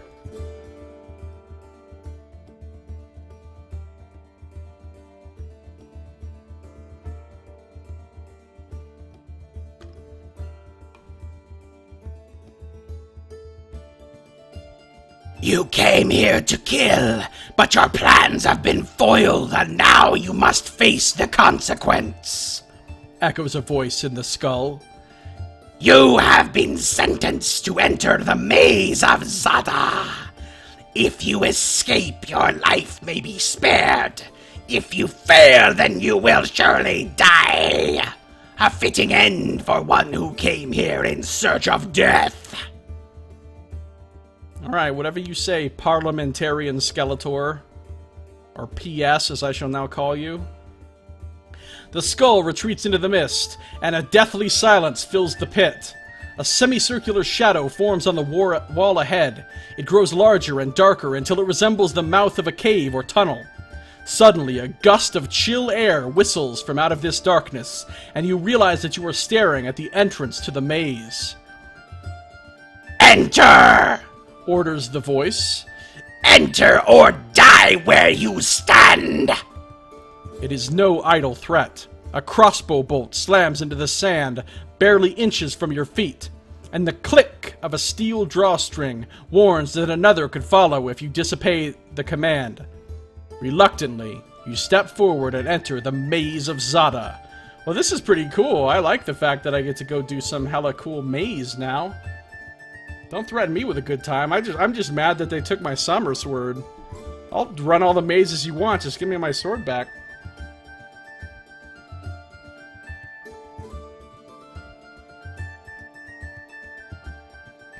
Mazes are no problem for me. Know why? I'm a primate. Enigma Soul says, yeah, because pits are typically scented with vanilla and cinnamon, right? Foul smelling was totally a necessary descriptor. Yeah, right, because I would have imagined that it was like an aromatherapy pit of some sort, you know? Because those are a typical thing, you know? Oh, what's so... It's oh yeah, back is where I keep my potpourri pit, right? You hear people say that all the time. The Somber Sword has disowned you as its wielder because it heard you say hella cool. There was nothing wrong with hella. It's coming back. It's making a comeback, damn it. You are standing in a passage, the walls and floor of which are completely sheer and smooth. Overhead swirls a mist that gives off a dim, diffused light, just sufficient for you to be able to see your way ahead. Without your weapons, you feel naked and vulnerable, but you take some comfort in the fact that you still have your backpack, your gold crowns, and your special items, and you still know where your towel is. I added that part myself. Relevant, though. Cautiously, you walk along the passage, expecting the unexpected. No, you aren't. You can't possibly be expecting the unexpected, or else it wouldn't be the unexpected. The moment you expect it, it isn't unexpected anymore. So that's like a logical fallacy or something. Whatever. You can't... You're expecting the expected that you think you don't expect. I don't know. Fine, we're passing this off on the ton of sand, under the ton of sand clause. Until you arrive at a circular vault. I'm being really nitpicky with the text tonight. I've never done that with the other 6 books before this. I'm in a mood. I'm in a squirrely mood, I think. Cautiously you walk along the passage, expecting the unexpected, until you arrive at a circular vault. There, upon a block of marble in the center of the floor, lies a steel sword. It's a trap. As you step into the vault, slabs of stone sink into the floor to reveal 2 exits. One to your left, the other to your right.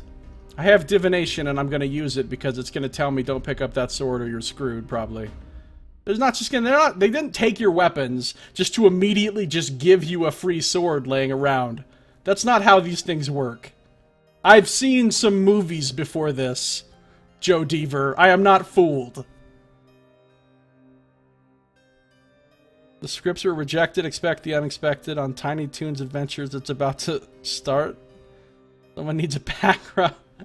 Alright. Alright. Divination. Let's do this. Let's divine some shit. The sword itself appears plain and unremarkable, but the block on which it rests gives off a strong aura of magic. Your Kai mastery makes you wary of stepping any closer. Yeah. Duh. I didn't... Look, I don't have divination in real life, and I knew that shit. Like, you don't need to have divination to logically figure out. They don't take away all your weapons and then just immediately give you a free weapon laying around with no strings attached. That's just not how these things go down.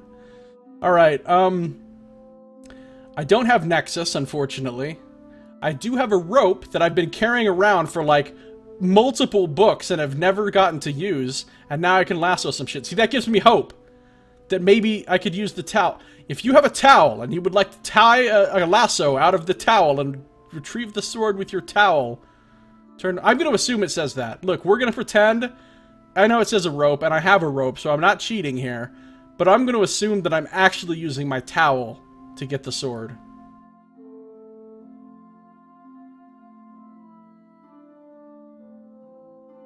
Yeah, Enigma Cry, you're right. My towel counts as a rope here, totally. You have no difficulty in looping your towel around the hilt of the sword and drawing it towards you. It is a very plain, heavy-bladed weapon of poor quality and unworthy of your scabbard. But in this strange and hostile maze, this rough steel blade helps to restore your hope of survival. Josiah is hella Kai in real life? Yeah.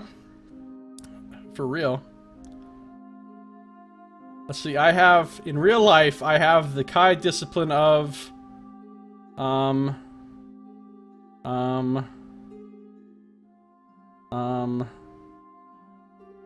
well, I'm okay at hiding and sneaking, so I kinda have camouflage, I guess. I can't really claim to have any of these other ones, though. Alright, left tunnel or right tunnel? Completely arbitrary choice. Have no idea which way to go. Just kind of randomly, which way do I want to go? Left. We're going left. Ready for this? Are you ready for left? After a few hundred yards, the passage turns abruptly to the right. Glinting in the dim light is a cluster of huge bubbles, floating languidly up and down in the passage ahead. A slight breeze lifts them, and slowly they bounce towards you. This is like some Willy Wonka's chocolate factory shit right here. Striking out at the bubble seems like a horrible idea. Pushing your way past them seems like a horrible idea. Going the other direction means I don't have to make a decision about the bubbles. Let's try it. The Helikai discipline of not my first rodeo, obviously. The Helikai discipline of trope awareness. Look, I was able to figure out these books when I was like 8 years old, or however old I was. I think I was like 8 or 9 years old when I started reading these books. I'm pretty sure I can figure them out now, 30 years later. Although, I was a lot smarter then than I am now. I have definitely gotten dumber with each year that's passed. Since I was about 16 or 17 was the height of my intelligence, and I've just gone downhill since then. Let's take the right tunnel. That seems like the right choice. I haven't gotten funnier, though, obviously. You walk along the passage for several minutes until it turns sharply to the left. Cautiously, you peer around the corner, your basic Kai instincts alerting you to a potential threat. Peering down, you see a beam of light shining from one side of the corridor to the other. The passage ahead looks no different to those in the rest of the maze, but you feel sure that it contains a deadly trap. Beam of light. Is this like a laser? Walk through the beam. Who would do that? Seriously. Nobody would walk through the beam. Of course I'm not going to walk through. But maybe that's what they want you to do. The real trap is when you step over the beam. Like, breaking the beam is the thing that prevents this trap from killing you. See? They're fiendish. They're tricky, these people. Here's the real solution. I wave my towel through the beam of light. But that's not an option that's listed here. A little bit of an oversight there, Joe. There should have been a towel-related solution to this problem. There probably was in the original draft, and then it had to be cut for space or whatever. Damn editors.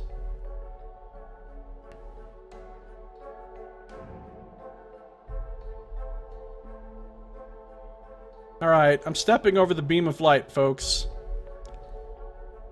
Probably gonna regret it, but, you know, that's pretty much could be said about every decision I ever make.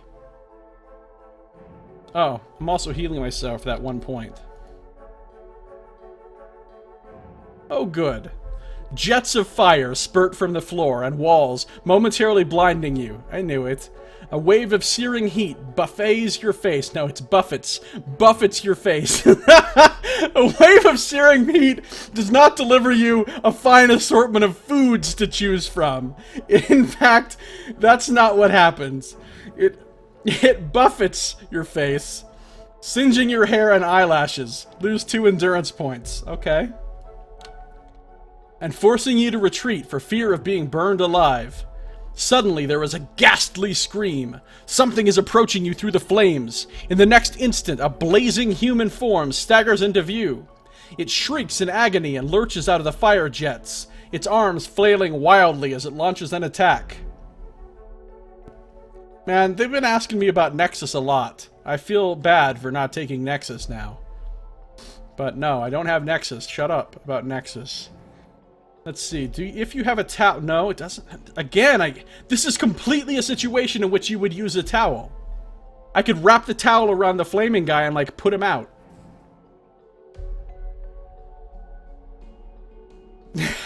This is an amazing option. If you wish to run past the fiery attacker and into the blazing inferno, turn to 204. I mean, how many people picked that one? Do you want to run into the blazing inferno? I'm trying it. I don't care. I'm trying it. I don't care if I die. I haven't died yet in this book. I have to know what happens if I run into the blazing inferno.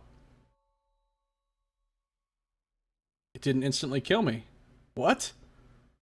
What madness is this? The temperature grows higher with every step you take, but as the first flame washes over your body, you feel no heat or pain at all.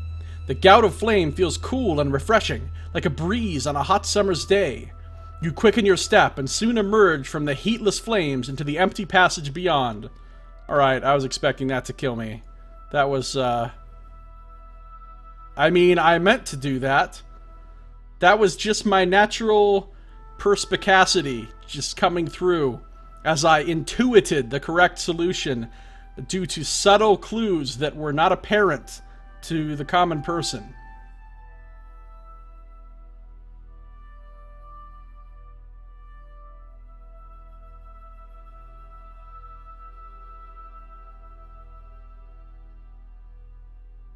Apparently I thought I was Daenerys Targaryen. Alright, here we go. Just walked into an inferno and it worked out well. You cover 50 yards before the passage opens onto a large circular chamber. There, on a plinth in the center of the floor, rests a severed human hand. The skin is mottled and swollen, the fingers black and decayed. Beyond the plinth, the passage continues straight ahead, flanked by 2 pillars of speckled green stone. I can heal myself. Do I want to examine the severed hand? Of course. Joe Deaver still didn't get the fire is hot memo. I know, right? He's got fire doing some chilling shit earlier. That's the second time in one book when fire is chilling. Or, I mean, this time it was literally cooling.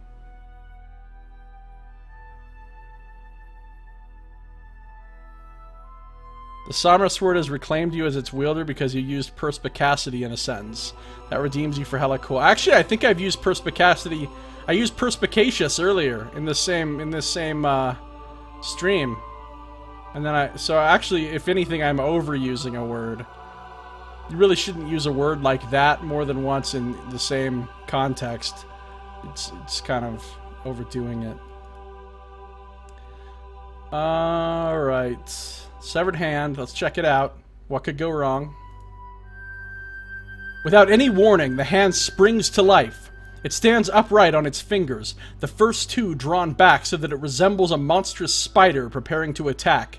You step back aghast as it scurries around in a circle on the granite plinth. Attack the hand. Throw a fire seed.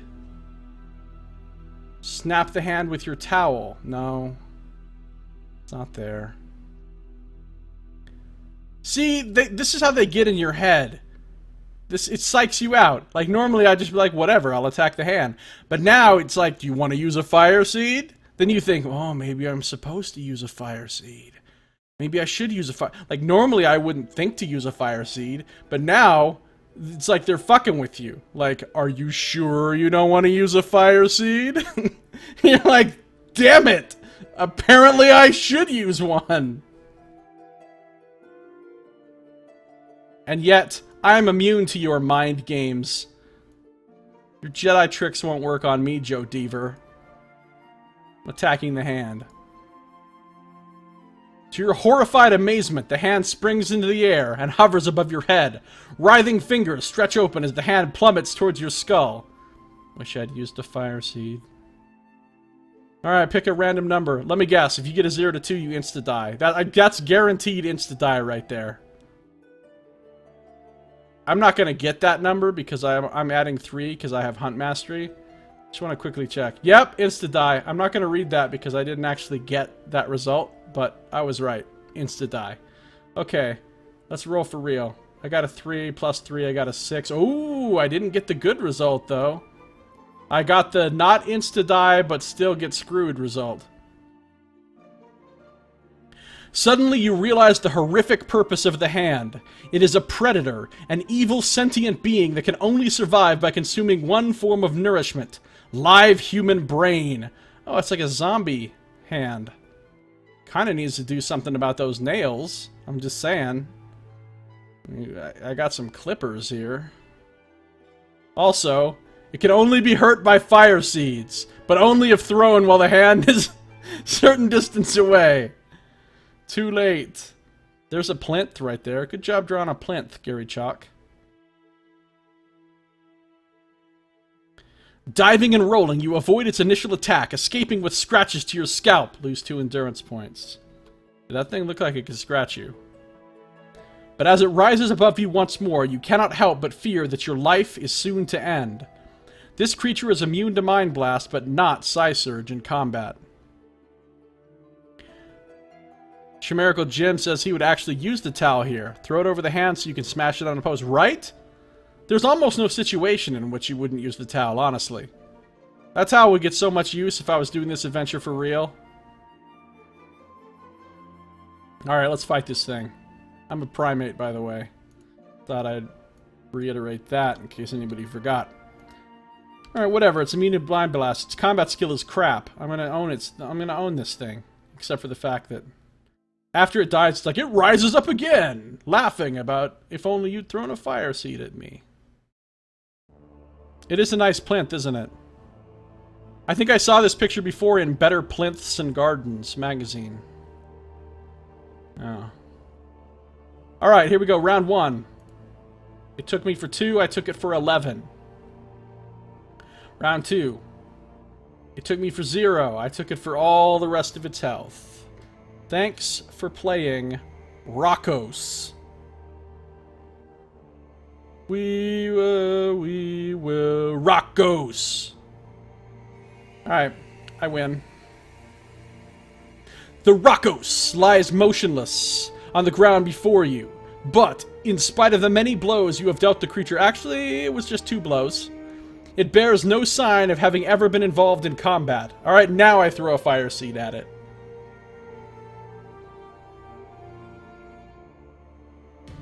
I throw a fire seed at it and I say, "Can you smell the Rockos cooking?"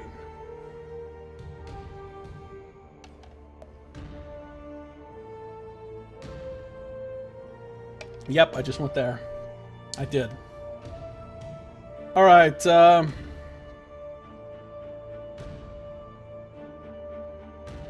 wait a minute, 77? 77? I am not fooled. I remember 77 as being an instant death passage. I mean, this is a little bit cheater now, but metagame-wise, I know that 77 is an instant death. And yet... Well, no, realistically, though, I can honestly say I would have chosen Take a Closer Look at the Hand, because I always choose to, like, investigate and study things further. So, really, I wouldn't have chosen 77. Even though 77's my lucky number. I was born in 77. Year of the Fire Snake, baby. Alright, here we go. As you peer at the horrible hand, it suddenly leaps at your face. You scream with terror, instinctively lashing out to deflect its attack with your towel. You strike it hard and send it spinning towards the green pillars in the passage beyond. Just as it draws level with the pillars, the hand explodes. It is spun straight into an invisible barrier of destructive energy that flows between the pillars. As the hand disintegrates into thousands of tiny fragments, you feel elated that, at last, victory is yours. Yeah, it is. And I just found out there's a death barrier between those pillars. So that's good to know.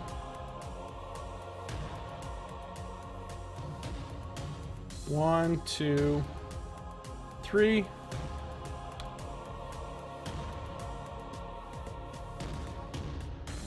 Enigma Soul says, huh, okay, 4 years older than me. Now you don't have to feel like you're utterly ancient in geek years. Yeah, no, I'm super old. I'm hella old, one might say.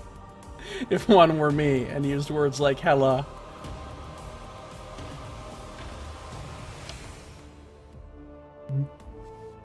Good! Booms the voice of Zada as you enter the passage. The cowards of Elzion have at last sent a warrior worthy of my maze! The words conjure up a picture of Lord Zada seated on his golden throne, with the object of your quest, the lore stone of Herdos, suspended above it. The image strengthens your resolve to survive this accursed maze and escape. Okay, wait. I'm starting to nitpick every phrase here, but I don't think that needed strengthening. I don't think I was, like, you know, ambivalent about whether or not I wanted to survive the accursed maze and escape. I don't think that was like, I wasn't making a fucking pro and con list. Like, should I escape the accursed maze and survive or not? Kinda up in the air. Like, I wasn't consulting my fucking horoscope, calling my psychic friend to see whether or not I want to survive the accursed maze and escape. My resolve for that particular outcome was pretty fucking absolute, I think. Just saying. If you can then find your way back to Zada's throne hall, the success of your quest will be within your grasp. April 81 there, you're an Aries, which apparently means stubborn bitch. Yeah, I don't know, I mean, I don't know what it means exactly. The only reason I actually have it in my username that I use for my YouTube and Twitch and everything else is because I found that Fire Snake was always taken. I just wanted to have it be Fire Snake, but Fire Snake was always taken, so I made it Fire Snake Aries, and that's not taken. That's the story of my username, I guess. According to the Chinese zodiac, you were born in the year of the cock. I tend to find amusingly ironic, what with the whole lesbian thing. That is pretty funny. I see what you did there. Alright, you walk along the passage, your mind filled with the possible problems and perils you might have to overcome. Man, I am not doing a good job with this book. All the other ones before this, I've maintained general decorum and been pretty serious and just read things pretty straight up. I mean, I might have had a little commentary, but this one, I'm pretty much just being silly. Castle Death is... You would think this one would be really somber, but I'm kind of making a joke out of it. But I figure if somebody has watched the previous 6 before this, at that point they're invested enough that they'll watch this one no matter how badly I do it. So, you know, one of those deals. You walk along the passage, your mind filled with the possible problems and perils you might have to overcome. One such problem looms into view as the passage takes a sharp turn. Of course it does. Is this a fight? Nope. Okay, I heal myself then. You enter a chamber where a tall bronze statue stands. You recognize its distinctive headdress and robes immediately. It is a Zakan, a ruler of the desert empire of Vasagonia. Been there, book 5. The statue looks most distressed.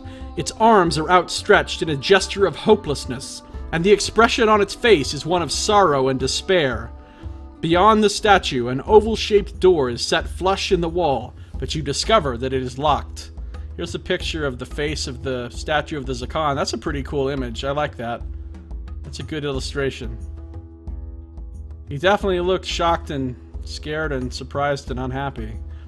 I'm thinking this was a real dude and he got petrified by some sort of creature that turns people to stone. Is that what we're thinking here? Is that the working theory? I think so. Otherwise, why would you carve a statue with that particular expression? The mist grows brighter. Once more, the skull appears and speaks, its voice as comforting as a raven's croak. Listen to the Zakan. Ponder what you hear. Give the correct answer. For fear he sheds a tear. Alright, so this parliamentarian skeletor, is a poet. PPS. Poetic Parliamentarian Skeletor. Now I wish I'd chosen something that starts with P instead of Skeletor for, like, the full-on, like, triple alliteration action. The skull disappears into the misty ceiling, and you watch amazed as the dull bronze lips of the statue begin to move. A harsh voice echoes from deep within its hollow metal body.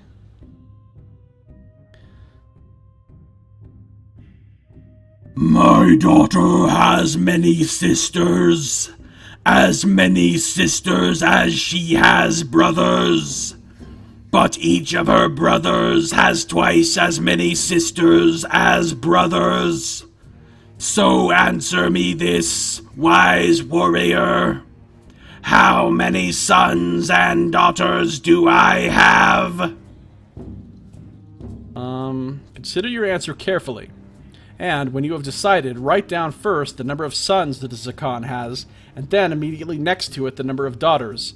Now turn to the entry which bears the same number as your answer. The section corresponding to the correct answer will have a footnote confirming that it is indeed correct. If you cannot answer the Zakan's riddle, hang your head in shame and turn to 270. Alright, let's figure out this riddle. Daughter has many sisters as she has brothers. Each of her brothers has as many sisters as brothers.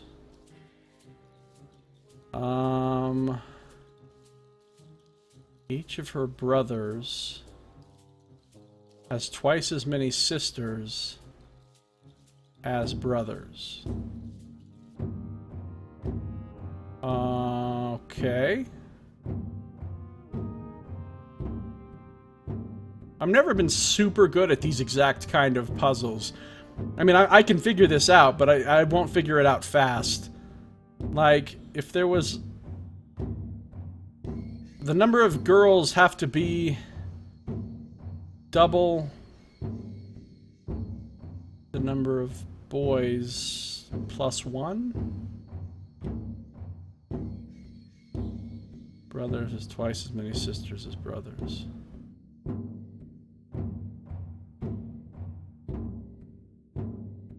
She has as many sisters as she has brothers.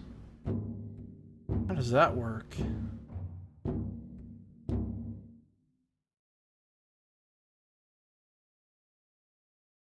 Well, let's say there's 3 sisters. There's 3 sisters. Then...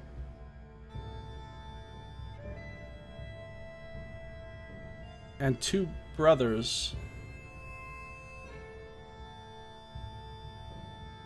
No, that can't be it. Because 3 sisters would not be twice anything. So what if there's 4 sisters? If there's 4 sisters, that means she has 3 sisters and she would have 3 brothers. Yes! Okay, there's got to be 4 sisters and 3 brothers. Because if there's 3 brothers... I'm not even looking at whatever's going on over there in the chat with possible solutions. I'm thinking it's got to be 4 sisters and 3 brothers, because check it out. If there's 3 boys, that means each brother has 2 brothers, and each brother has 4 sisters, which is twice as many sisters as brothers.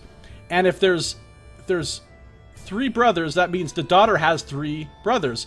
But she also has 3 sisters if there's 4 daughters. So that works out. It's got to be 4 and 3. Number of sons first is 3. Number of daughters is 4. It's got to be entry 34. That's what I'm going for. It's alright. Yeah, I see. I don't even... I saw that you were working some numbers out over there, and I didn't read it. So my answer is 34.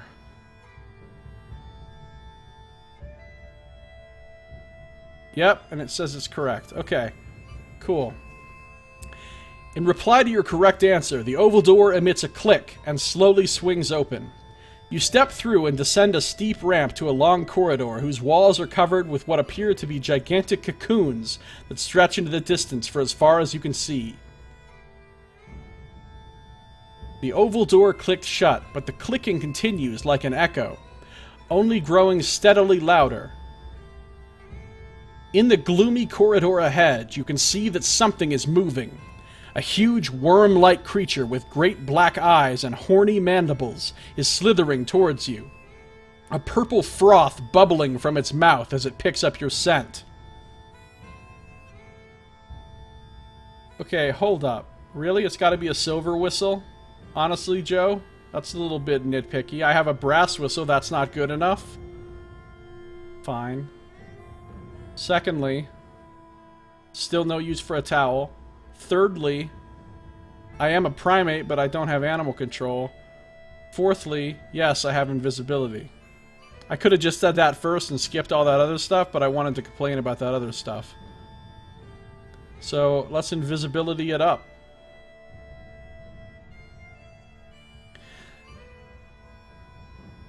You press yourself between 2 of the silky cocoons hanging from the wall, and use your Magna Chi skill to mask the heat and scent of your body.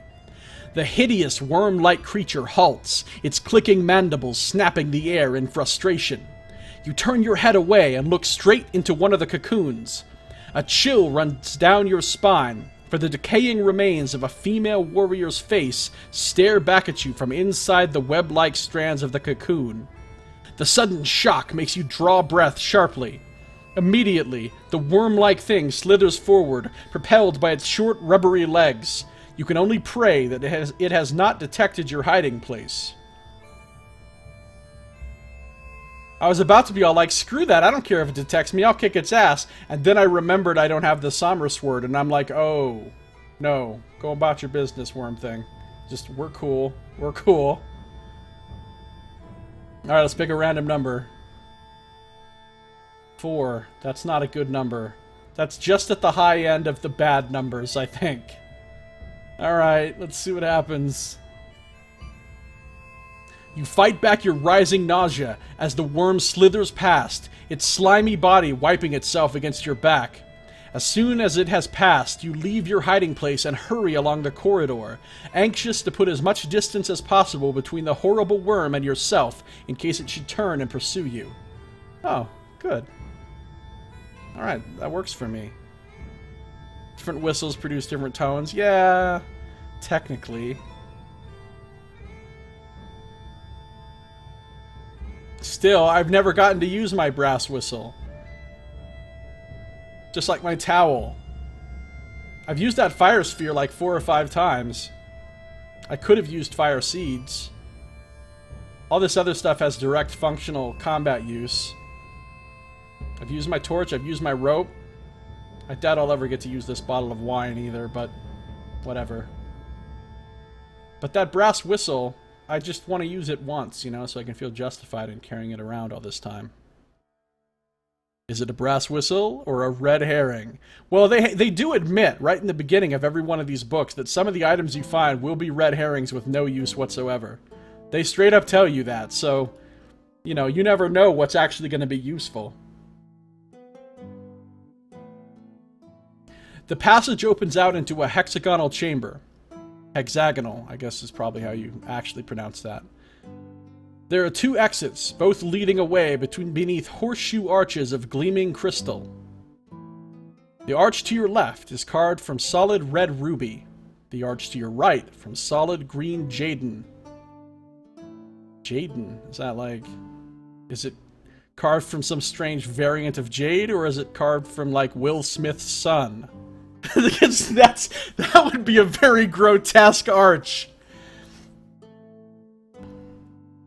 That's not how his name is spelled anyway, but whatever. I'm not going to let spelling stand in the way of a joke. If you have the Magna Chi discipline of invisibility, pathsmanship, or divination, or... Don't talk to me about or, I got all 3 of those. I'll turn to 2 3 fucking times, watch this. Turn to 2, turn to 2, turn to 2 a 3rd time because I have them all. Your eye is drawn to a panel on the hexagonal wall. The central part of the stonework is much newer than the surrounding edges, a detail which your Magna Chi discipline enabled you to recognize at a glance. After closer examination, you are sure that there was once a door in this wall.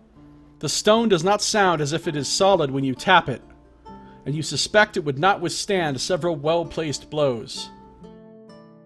Okay. So... Don't go in the 2 death trap arches. Instead, break through the wall. Alright, I spray some of my little explosive on there in the shape of a bat, and I step back and I cause it to explode. Just use detective mode to find that. Making some Batman Arkham game references in the middle of a Lone Wolf book, because that's relevant. Let's break through the wall, shall we? Should we break through the wall? I think we're breaking through the wall.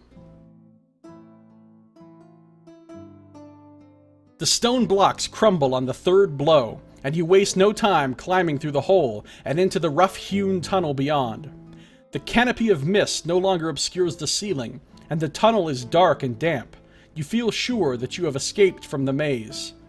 The tunnel twists and turns like a gigantic snake, until you arrive at a wall made up of planks of wood. You know, there's a lot of Ophidian references in this particular book.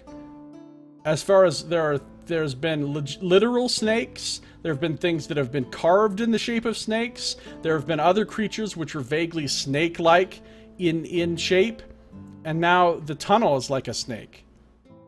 Joe Deaver had snakes on the brain. Snakes on the brain. Kind of like snakes on a plane. It rhymes. Yeah, you're right. That's not funny. But what I'm saying is there's been a lot of snake stuff in this book. I notice these things because I have the word snake in my username, so I kind of have to. Lots of fire, lots of snakes. Just need some Aries now, right? Okay. The timber is rotten, and you have no difficulty gaining access to the vaulted corridor beyond. The tunnel on this side of the wooden wall is far cleaner and drier, and you walk easily along it until you come to a junction. A passage crosses from left to right. Alright, I want to take the passage that leads to my sword. Really all I care about. When I get my stuff taken away and I lose my awesome sword, pretty much my entire raison d'etre at that point is getting my awesome sword back. That's it. I don't even care if I find the lore stone of whatever. Just let me find the damn Sommer sword. Alright, here we go. Pathsmanship. I have it. Let's go. Thanks, Enigma Soul. I appreciate that, helping me out with the Snakes on a Plane joke. Your pathsmanship skill reveals that the passage to your left leads to a complex of prison cells. The passage to your right leads to a guard room and torture chamber. Well, I mean, personally, I'd be more comfortable going left. But going right seems like it has more chance of leading to where they might have my stuff.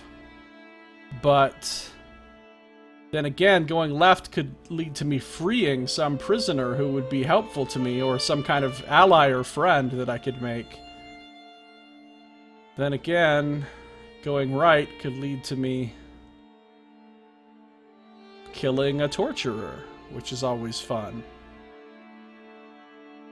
Don't forget the Dagger of Vashna, that's pretty awesome. So yeah, I guess I did lose that, because it's a weapon like, that's really important not to lose, also. They're like, it's really critical that you keep this dagger, Lone Wolf, so that nobody can use it to summon forth Vashna, the greatest of all the Dark Lords, back again. Like, if you keeping it is what's keeping it safe and preventing this essentially apocalyptic event from happening of Vashna being summoned back into the world. So just losing that is kind of a horrible thing. Like, losing it to hella evil people that, you know, will probably use it to bring back Vashna. Like, I really need that back, guys. Guys, I'm really gonna need that Dagger of Vashna back before I leave here. It's pretty important. That thing is like the key to the nuclear silo.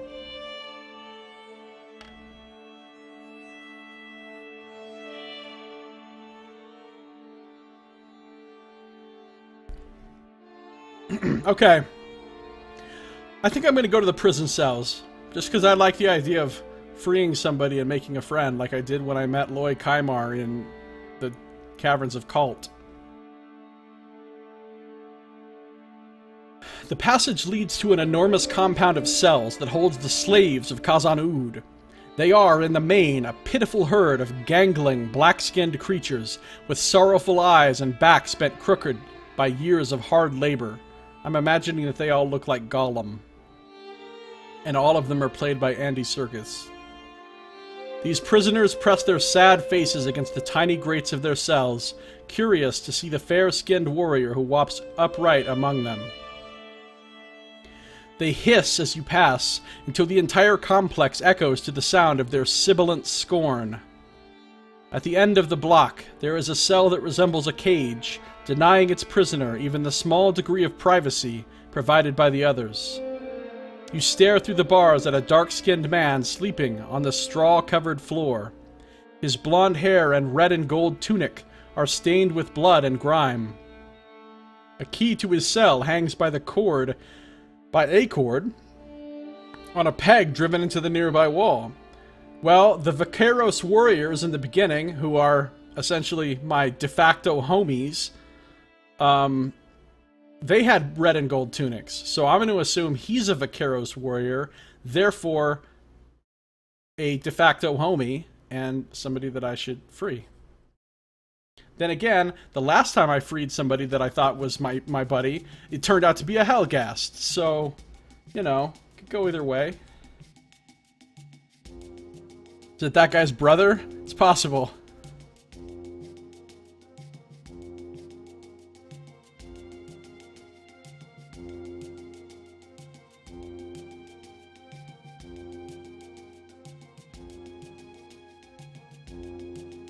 Also, that might be the first time anyone's ever used the phrase de facto and the word homies together in that way. Just saying. Alright. Do I want to take the key and release him? Yeah, I want to release him. Freedom! He's brainwashed and crazy and gonna kill you if you free him. Yeah, probably. He's probably got some, like, Stockholm Syndrome. And or his brain has been infected, and or he's a zombie, and or it's a trap. But who cares? I don't leave people in cages and cells if I can help it.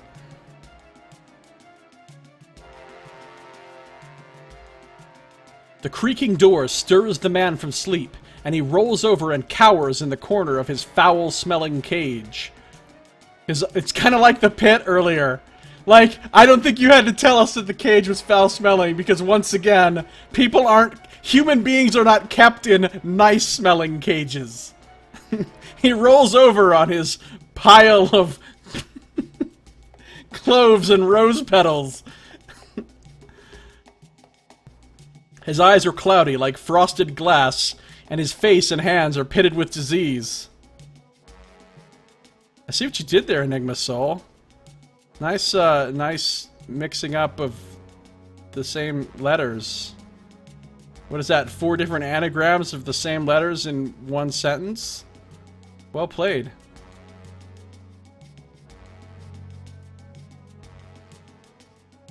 I don't have curing. God damn it! They're always throwing this curing in my face. Like, I always want to have curing. Every time, I was tempted to take curing. In the very beginning of the last book, I wanted to take curing. In this book, I wanted to take curing, but I didn't take it. And every time, they're like, haha, do you have curing, motherfucker? And I'm like, no, I have healing. I have healing. I took this in the very first book. But no, my healing counts for nothing. My healing and my towel count for nothing. Always with the curing. No, I don't have curing. Disappointed not to have it. In the corner of the cell, you notice a small bowl of potpourri, right? You need not fear me, you say, trying to calm the frightened man. I will not harm you. The sound of your voice stops him shaking. He turns his scarred face towards you and asks, have the Elder Magi sent you here? If you wish to answer the man, turn to 340. If you wish to inexplicably be a dick all of a sudden, turn to 142. Yeah, I'll answer him. You tell him of your quest and help the Elder Magi. You tell him of your quest and the help the Elder Magi have given to enable you to enter Khazan-Ud. When you recount your air voyage to Herdos aboard Lord Pydo's skyship, you notice a tear trickle from the blind man's eye. My name is Kassin, he says sorrowfully. Lord Pydo is my brother. Wow, it is his brother. Good call. Good call, Chimerical Jim. Actually is his brother. It seemed unlikely, but... Wait! Did he say something about his brother getting lost in here or something in the beginning? Because that would make it much more likely. Pity fills your heart for this unfortunate warrior, for you know that he is doomed to die. Blindness occurs in the final stage of Takadea, the disease that is ravaging his body. Which you could fix if you had curing. Nah, nah, nah, nah, nah. Thanks, Joe. Thanks. Make me feel guilty for not picking curing. Basically, they're like, because you didn't pick curing, this dude died. Are you happy? Like that leper guy that I also couldn't cure in book 5. I've been losing sleep over that leper guy. Now I'm gonna lose sleep over Pydo's brother.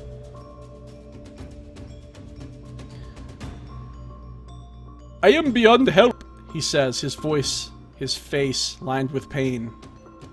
But I can and will help your quest, Kai Lord. Listen to me carefully. There are stairs at the end of the corridor that lead down to the throne hall of Zada. At the entrance to the hall, there is a tapestry behind which there is a secret passage. It leads to Zada's throne. Above the throne is the lore stone you seek, but beware. Zada has coupled its power to a doomstone from the realm of Naros. Zada draws all his power from this accursed gem. If you are to succeed, you must first destroy the gem, or you will surely perish. Sadly, I cannot help you escape from Khazan-ud, for I myself was captured long before I reached the surface. But if you reach the beach, make your way to the old stone jetty. Beneath the steps is the place where I hid my boat. Oh good, a boat, because my boat got destroyed by a bunch of rats. So, I'm really glad this guy's giving me his boat, even though I'm just leaving him to die in a filthy, stinking cell. Which, again, could have all been avoided if I just had curing. He grips your hand in friendship, his face now calm and peaceful. When you return to Elzian, tell my brother that my death was not in vain. May the gods protect you, lone wolf. The sound of approaching guards forces you to leave the cell. As you close the door, you promise that his bravery will live forever in the legend of the Vaqueros, his warrior kin.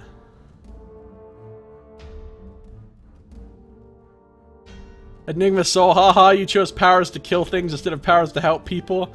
You're an asshole and we're reminding you of it. I didn't even choose powers to kill people.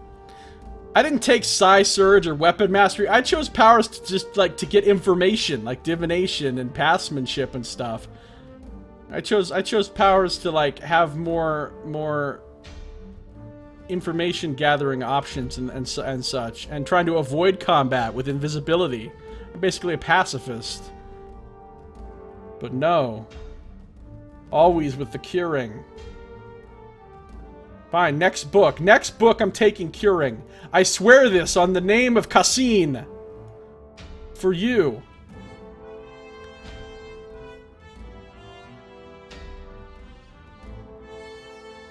At the end of the cell block corridor, a staircase descends to a lower level.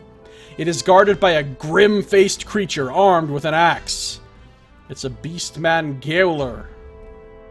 He's got some Gale keys. Kind of looks like a furry Gamorrean.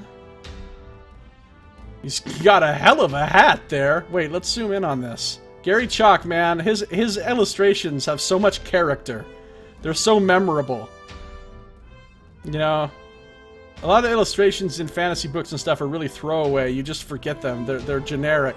But Gary Chalk's illustrations are like, they have a style to them, you know, that sticks in your memory. Okay, Beastman guy. Well, now that we've appreciated the aesthetics of your porcine form, we're gonna make some fucking bacon up in here. 17 combat skills not gonna work out well for you, Beastman. Also, Mind Blast. Next book, there won't be a single entry that asks for curing. You're right. No, that's what's gonna happen. Just to fuck with me. Curing is gonna become the new towel. This guy looks tasty. Prepare the applesauce. Oh yeah, pork chops time. I always eat applesauce with pork chops. I mean, I haven't had pork chops in many years because I've been a vegetarian for a while now. But when I used to eat pork chops, would always have applesauce with them. Alright. Endurance 35, Endurance 22, go. Oh! While you were busy doing no damage to me, I took that opportunity to do 18 points to you, sir. How does that feel? Does it feel good? Oh, he got a little... He nicked me at the end. He nicked me. A couple points off just at the end. Well, he's dead. And, wait! Fuck! No, that doesn't count. That wasn't the real fight. I don't have all this. I don't have 28 combat skill. Dude, I don't have the summer sword right now. I have a shitty-ass, like, jank sword that I picked up. Now, they said they take my weapons. Does that mean I still have my shield? Shield isn't a weapon, right?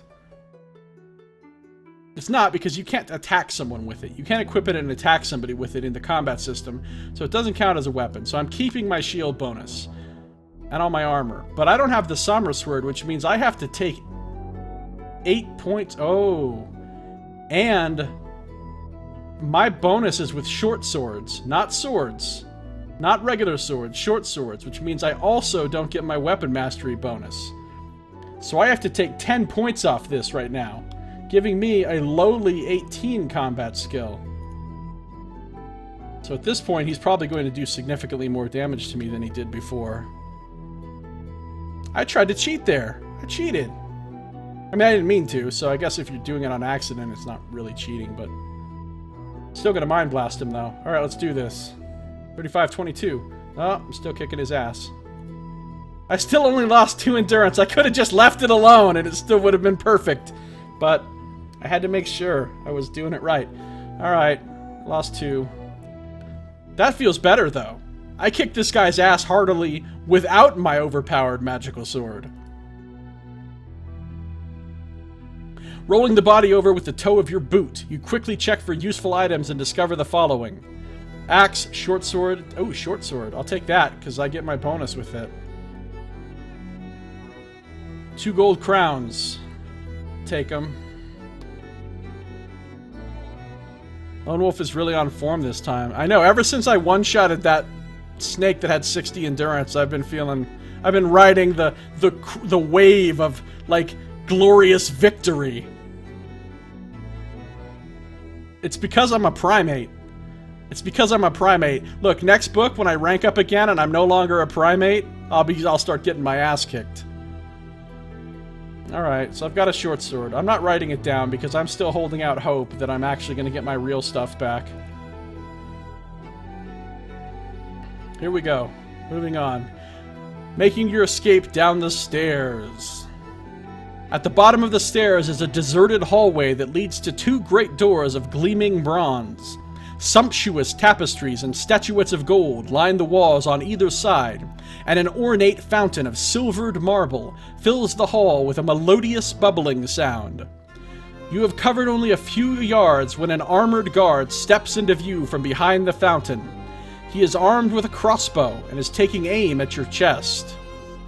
Pick a random number. If you have Hunt Mastery or Divination, add 3. I have both. Can I add... Oh, I don't need to. Add 3, and all you need is a 3 or more. I don't even need to roll the number.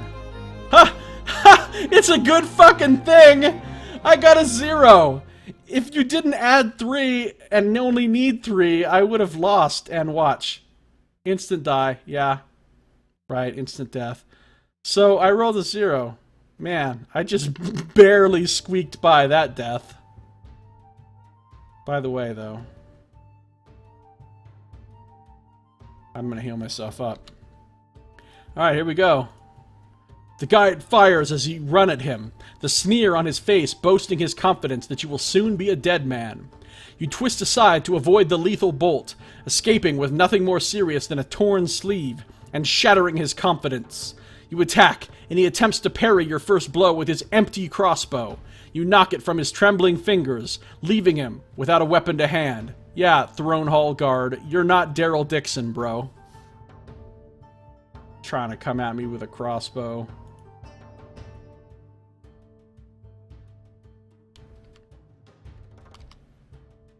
"14 combat skill. I almost feel bad for this guy. Like, really? I feel like I'm beating up somebody's kid brother here. Alright, here we go. Round 1, he loses almost all his health, I lose none. He got me for 2 points at the end, but I took him out in 2 rounds, no problem. Sorry, kid brother guy. If you win the combat, turn to 282. Great, I'll do that. And I'll heal myself. You hear footsteps on the stairs. More of the enemy are approaching. If they too are armed with crossbows, your chances of survival will be very slim indeed. Before you stand 2 great bronze doors, flanked on either side by tapestries and gold statuettes. Open the doors and enter. Examine the tapestries. Stand and fight. Well, you know I gotta examine the tapestries. I always gotta examine everything. That's just how I roll. Let's do it. The tapestries are similar to others you have seen in the lower levels of Khazan-Ud. They are extremely beautiful and exceedingly valuable. However, it is what you discover behind them that is of greater interest, for they conceal a secret door. Your basic Kai senses alert you to a tiny button set into the wall. You press it, and the door slides open to reveal a circular tunnel of gleaming steel. Quickly you enter, and the door slides shut, moments before the hall is filled with Zada's guards. 50 feet along the gleaming steel tube, you arrive at a circular door in the wall to your left.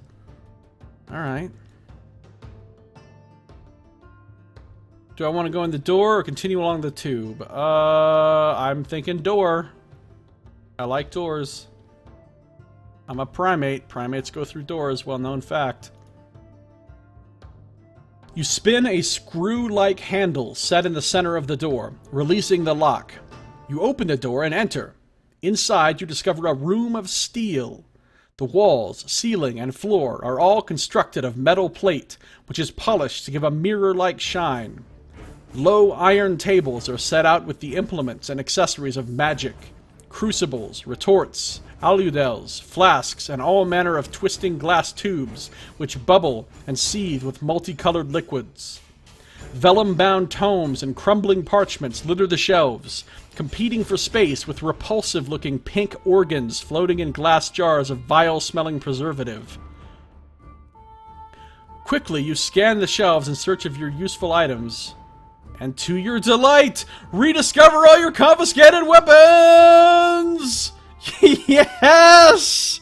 This is the greatest moment of the entire book! I don't even need to win now, I'm done! Thanks for watching, this has been Josiah. No, we're done here! That's victory, I don't even care. I'm stopping now while I'm ahead. Before I can lose my stuff again, I'm quitting. I'm quitting Castle Death. Save game, exit. Alright. It says all your weapons, so I'm assuming that means the Summer Sword also. Even though they were like, they took it special. Yeah, it doesn't say like, all your weapons except the Summer Sword, so... Oh, I got my stuff! That is what I'm talking about. Let's just bump this right the fuck back up. Thanks. In addition to your weapons, you discover a large jar of concentrated Lomspur, restores 8 endurance points, and a Kazan Oud Platinum Amulet. If you wish to take the amulet, mark it on your action chart as a special item, which you wear on your wrist. Wrist amulet, huh? It will protect you from injury due to exposure to high temperatures. Oh, bling. Elated by the rediscovery of your equipment, you have no idea how elated. You leave the chamber and press on along the shiny... So are you telling me, if I didn't happen to look at these tapestries, and I didn't happen to go in this secret tunnel, and then I didn't happen to go in this door, that I would have just lost my Summer Sword forever? Because that would have pissed me off a lot. Well, I know it's a weapon-like special item. But when they took all my weapons, it said they take your weapons and weapon-like special items. Then look, it says, re-enter everything that was taken from you before you were sent to the... Oh! I can get back all my stuff that I lost in Book 2. It says everything that was taken from you before you were sent to the maze. Book 2 was before I was sent to the maze. In fact, shit, the Kai Monastery just came back because that was taken from me before I was sent to the maze as well. We just reversed the effects of... This was some kind of time portal! I get back everything! I'm a virgin again! Like, what? What the fuck? Okay, alright. Let's calm down. Just, I'm a little bit hypomanic. Everything that was taken from you before you were sent to the maze. Alright, let's roll on here. Oh, yeah. Alright, I want this platinum amulet. Obviously, I want the bling.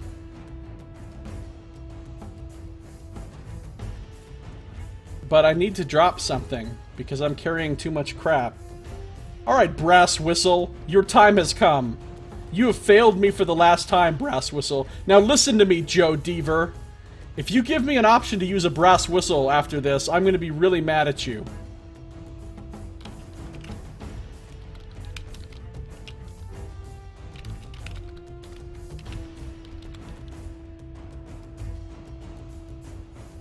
Alright.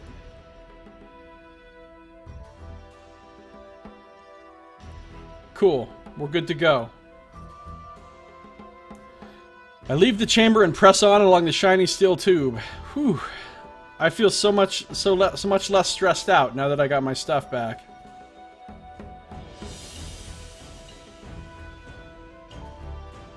As you walk, the temperature steadily rises until you are bathed in sweat. The steel plates of the tunnel become too hot to touch, and wisps of smoke rise from the soles of your boots, where the leather is close to igniting. If you have the Magnikai Discipline of Nexus, or a Khazad Oud Platinum Amulet, or a towel, turn to 24. I know, right, Enigma Soul? He's gonna laugh at me and ask for items I've disposed of. Like, that happened in... I can't remember what book it was. Like, book 4 or 5. Where I got rid of my blue stone triangle thing. And, like, a few sections later in that book, it was like, do you have a blue stone triangle? And I was like, fuck! That totally happened to me. Alright. I do have a Khazan Oud Platinum Amulet and a towel, so I'm going to turn to 24. After what seems like an hour, but in reality is only a few minutes at the most, the scorching heat subsides and the tunnel air becomes painless to breathe. You press on and soon arrive at an archway where the shiny steel tube enters a chamber gouged out of solid black iron. There is a spiral staircase. No. There, a spiral staircase ascends to a portal. You climb the stairs and peer out through the portal. A sight greets you that sets your pulse racing. Before you stands a gleaming block of solid gold, the back of Lord Zada's throne. Above it, hovering motionless in the air, are two perfect crystals. One glows darkly with black fire. Are you sure it's not chilling black fire? The other radiates a pure golden light that sends a shiver down your spine. It is the object of your quest, the Lore Stone of Herdos. Alright, I know that I can't reach up and take the thing because it's linked to the other one and it's gonna, like, kill me or whatever. Obviously, I'm going to examine the throne because my modus operandi is examine shit before touching shit, always. In any game of any sort, you always do all examining possible, then you start fucking with stuff. Cautiously, you walk around the throne, your weapon held out in readiness to strike. As you draw level, your heart leaps into your mouth. You are staring into the cold, unblinking eyes of Lord Zada. He sneers evilly and points a rod of inlaid platinum at your head. This guy's got a thing for platinum. Okay, hold up now. Hold up now, Joe. Look, the last time I admitted that I possessed a Somber Sword, you took it away from me. I'm gonna be like a little kid. A little kid that, like, steals a cookie or whatever, and the parents are like, did you take the cookie? And the kid's got it behind his back and he's like, no, I didn't take the cookie. Right? Because he knows the cookie's going to get taken away from him if he admits it. But if he just holds his ground, it's like some prisoner's dilemma shit. If he just stays quiet, he gets to keep the cookie. But I guess I have to be honest. Yes, I possess it. It's only moderately lukewarm black fire. That pick and shovel from book 4 are gonna come back to... I know they are! I know! Look, the second I get rid of this towel, the second I'm like, why the fuck am I carrying around a towel from the bathhouse in Barakish that takes up 2 inventory slots? The second I get rid of that towel, all of a sudden, Ford Prefect is gonna show up and be like, do you know where your towel is? Alright. Let's possess the Somber Sword, yes. Or Somber Sword. Blue fire leaps from Zada's staff, but you intercept and deflect it upon the blade of the Sun Sword. The murderous bolt screams into the dark hall, destroying a whole tier of seats with a thunderous concussion. You will die! Die! Die! Shrieks Zada like a man possessed. He whirls his staff twice about his head before lunging at your face with its clawed tip. Lord Zada is immune to Mind Blast and Psy Surge. Of course he is. Zada with Power Staff. Thanks for clarifying that. So, he looks pretty tough. This could be... I could lose this fight. That's a real possibility. But I don't think I'll lose. You know what? I'm popping my Alether berries. Since I can use them at the start of a fight to get +2 combat skill. Alether berries getting used. Giving myself 2 more combat skill. Gotta remember to take that off afterwards.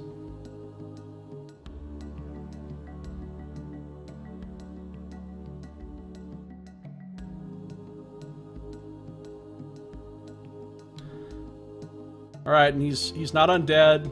He's immune to Mind Blast. I can't use that. Time to die, yeah. Some kind of joke could be made here. No, let's not.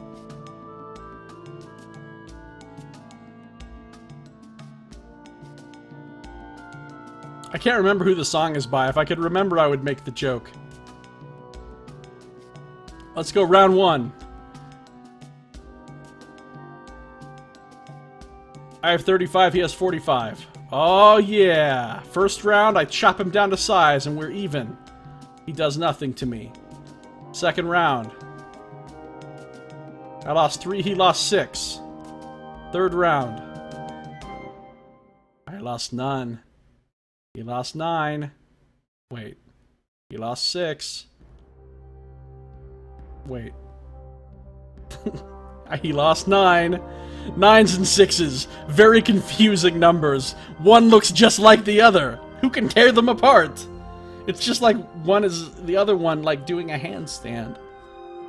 Remember, kids, winners use drugs to enhance their performance. Exactly. I just popped some fucking... I just did some juicing. I just Lance Armstronged this fight. Too soon? Alright. 32-20, go. Yeah! I lost none. I lost 10 more. I think it's all because of the berries. This guy afterwards, he's gonna like bring me up on charges. He's gonna be like, that wasn't a fair fight. Hold on, hold on. I watched him pop Alether berries right before we fought. I demand a refight. 32-10. Ooh. I lost a little bit. He's got 6 left. Round 6. Yes! Victory in round 6! And I didn't even get hurt very badly. It's all because of the berries. It's all because of the berries. That's what I'm telling myself. I beat Lord Zada. Dude, think about this though. If I hadn't gotten the Samra Sword back, he would have whooped my ass. Because my combat skill would have only been 22. Versus his 33, which would have put me at the -11 column, which means he would have totally smoked me without that sword. That's why it's so important for me to get that sword back. Pretty sure he'll be too dead to complain. Yeah, I guess you're right. Alright, let me fix my combat skill back to normal. Lord Zada shrieks an unearthly howl as your killing blow rips open his black heart. He thrusts a pleading, claw-like hand toward the roof and drops heavily to his knees, his dying curse lost, as blood fills his throat. His left eye gleams brightly for a second, then suddenly dies, like a candle flaring in a storm before it is extinguished by the rain. He sways and falls from the pinnacle, to be devoured by the hungry flames of the pit. Hurrying over to the throne, you draw back your weapon and strike the black crystal with a mighty blow. It splits clean in two, releasing its dark power and showering you with hot sparks in the wake of its destruction. The riven fragments hurtle into the fiery abyss, and the flames grow deadly quiet. From the depths of the pit, a terrible roar begins to grow. The pinnacle shakes, and a column of flame lights the entire throne hall as molten lava spews high into the air. Lorestone and into the steel tube? Lorestone has some other way of escape from the throne hall. Well, the steel tube seems a little bit dodgy. The lava could just come in there and then I'd be screwed. But I do have the necklace that protects me from heat, but I doubt that it protects me from actual, lava. hot liquid magma, as Dr. Eva would say. Okay. Let's search for some other way, because that steel tube just takes me back into the maze and shit, right? Like, I don't even know how to get out if I go that way. Let's just find some other way of escape from the throne hall. Also, a little healing here. A little healing. You search the gleaming throne and the dais of black iron rock upon which it rests, and discover a pentacle carved deep into the gold. As you trace its design with your finger, because that's just totally something you would do, a sound grows above the din of destruction, a sound like the tinkling of 1,000 tiny bells. In the blackness above the throne, a speckled glow appears. Slowly, it descends towards you until a large section of the dais is engulfed by a column of shimmering blue light. You reach up, and a wave of energy surges through your body as you close your hand around the lore stone of Herdos. Restore your endurance point score to its original total. Wait, you mean original, like, is in book 1? Because that would be, like, less than I have now. Or, no, you don't mean that.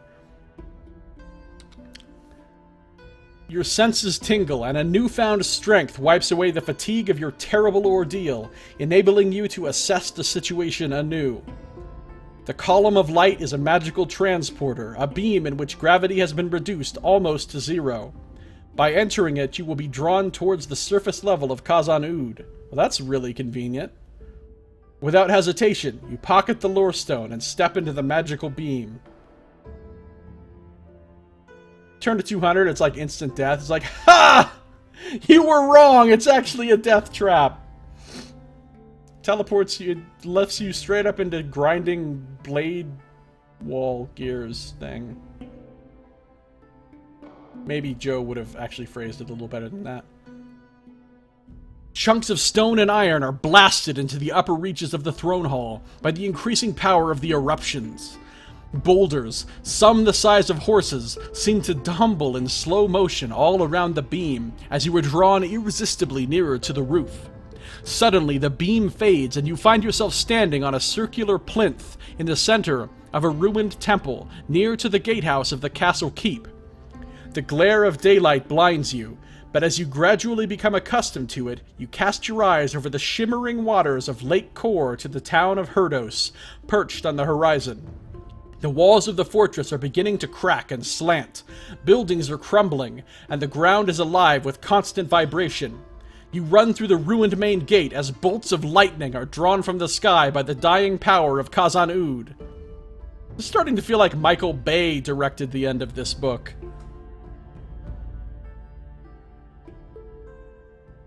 You run through the gate as all the most dramatic stuff possibly, and it's an earthquake, and there's lightning for some reason, and explosions. At the top of a ruined staircase, you stare down at the lake far below. I forgot where my de facto homie, whom I left to die because I didn't have curing, I forgot where he said he stored his boats. I know he was like, hey, I hid a boat somewhere for you to take back, and I was like, oh cool, a boat, that'll be handy. But I don't actually remember where he said he hid it. Was it by the old jetty? I'm not going to dive from the cliff into the water, that's asinine. More explosions, right? We need more explosions! I'm taking my chances with the jetty.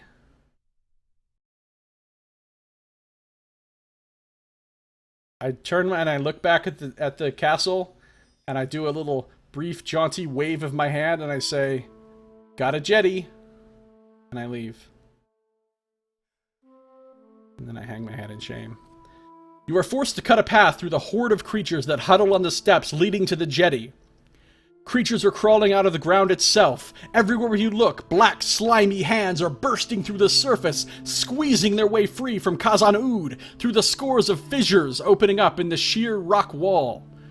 Near to the base of the steps, what?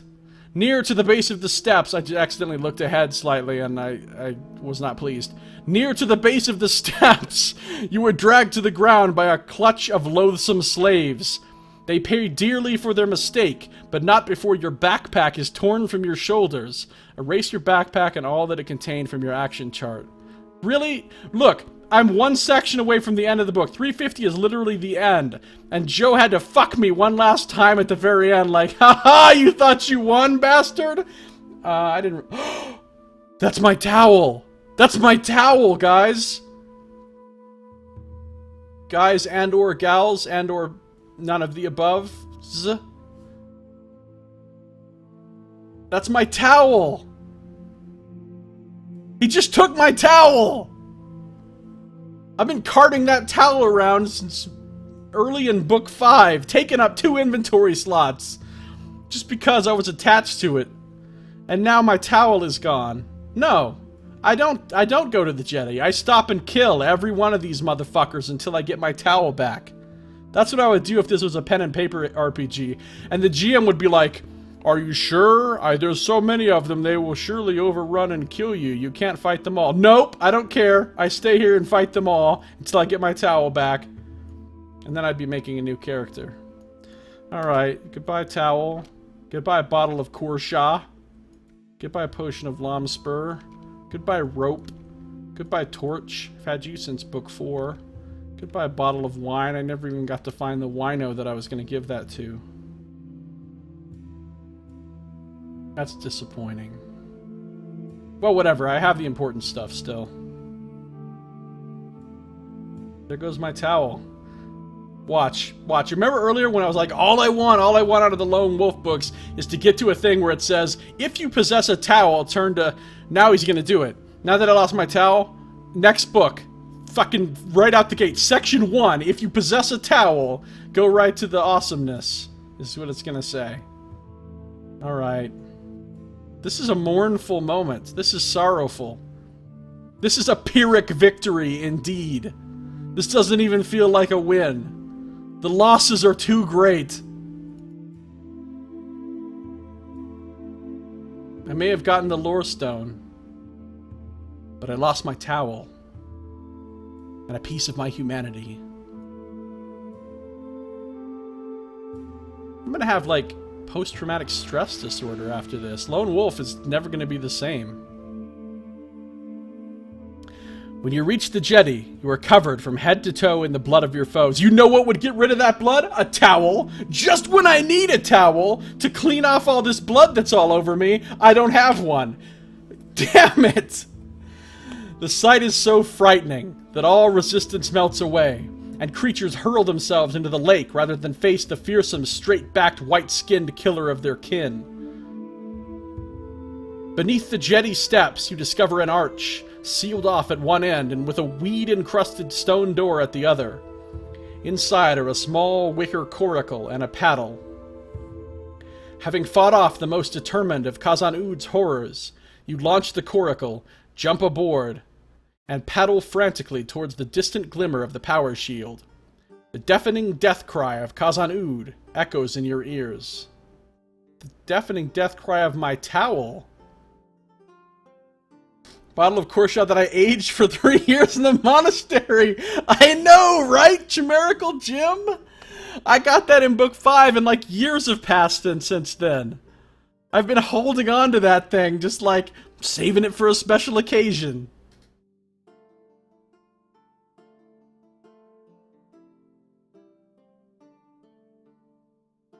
This is highly disappointing. I guess I will begrudgingly turn to 350 and win the game. As soon as you have passed through the power shield, you are greeted like a hero by a huge flotilla of fishing vessels and trading barges. An hour ago, upon seeing the eruption of Khazan-Ud, every boat in Herdos set sail for the shield, for the eruption signaled the end of the bane that had haunted Desi for hundreds of years. Now they cheer the Somlending warrior who has delivered them from Desi's evil shadow. Eager hands pull you aboard Lord Ardan's caravel, and a fanfare salute is sounded by the trumpeters of his Vaqueros guards. "We are forever in your debt, Lone Wolf," says Lord Ardan, as he shakes your hand warmly in gratitude and friendship. You're in my debt. You're right, you're in my debt. You owe me a fucking towel. You have achieved what we feared to be impossible, and you live to tell the tale. Your bravery is an inspiration to us all. His words are reinforced by the delirious cheers of his people. He asks of your own quest, and, when you remove the lore stone of Herdos from the pocket of your tattered and scorched tunic, his eyes widen with amazement. Enigma Soul, there's actually an alternate route you could have taken that wouldn't have cost you your stuff. Winks. I know. These are the decisions that will forever haunt me. So here's this, pretty cool picture. Begone cover! And you can see boat in the background. This must be Lord Ardan or whatever his name is. He looks pretty fancy. He's got quite a robe and quite a hat. Quite a weird, strangely shaped stick. Cover, come forth! At my bidding. He bows his head and says in a solemn and respectful voice, My lord, you stand upon the threshold of greatness. Your purpose and your destiny are known to the Elder Magi, for we have awaited your coming for many thousands of years. Our survival, and the survival of all we cherish, rests on the success of your Magna Chi quest. The time has come, Lone Wolf, for you to learn our wisdom, for we are of the same blood, you and I, and our fate is bound together. Is this guy about to tell me I am your father, Lone Wolf? We will prepare you for your next quest, for the lore stone you must find next exists in the land that was once our home, in the temple that was once our most sacred place of worship, in the chamber where our master first appeared to us. You hereby declare him Fat Elminster.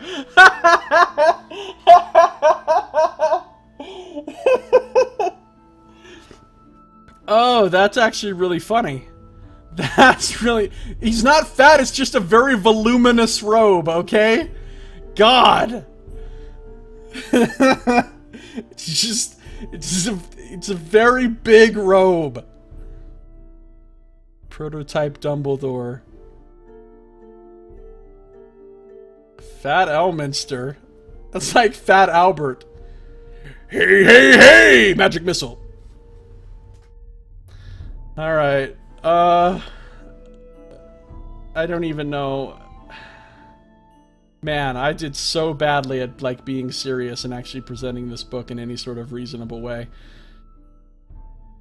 In the chamber where our master first appeared to us. Your quest has succeeded. Kind of. I lost my towel. For the strength and wisdom of the lore stone of Herdos is now a part of your body and spirit.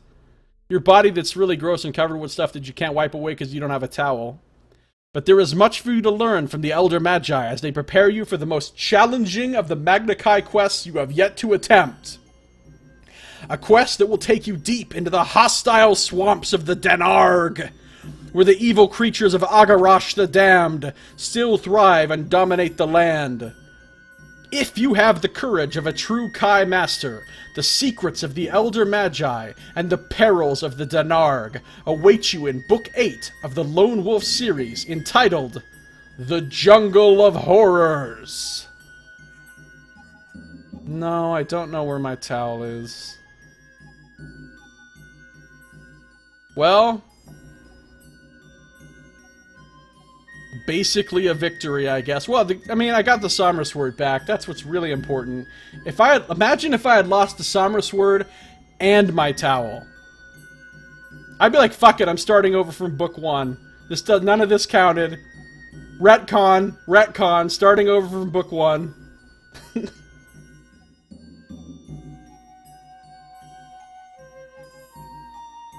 Okay. Well, that's the end of this one. That was a lot of fun. I'm sorry I was a lot more distracted and rambling and unserious this time. I interrupted the reading of the text quite a lot this time with my Silly little comments. The Samra sword was in your backpack. The fuck it was! No. No, it wasn't. I would never put it there. This game has already caused me to lose my backpack like 3 times. And then one other time it caused me to lose everything. Actually, it's taken everything away from me. Everything, twice. One time I got everything back. One time I didn't get anything back. It's taken my backpack away 3 times. Permanently. The game likes to take your shit. Alright. Next book, next time, Jungle of Horrors. Sounds exciting. And as I swore before, in the next book I will take curing. And I will no longer be a primate, so that'll be the end of those jokes. No more monkeying around once you stop being a primate. I'll no longer go apeshit once I'm no longer a primate.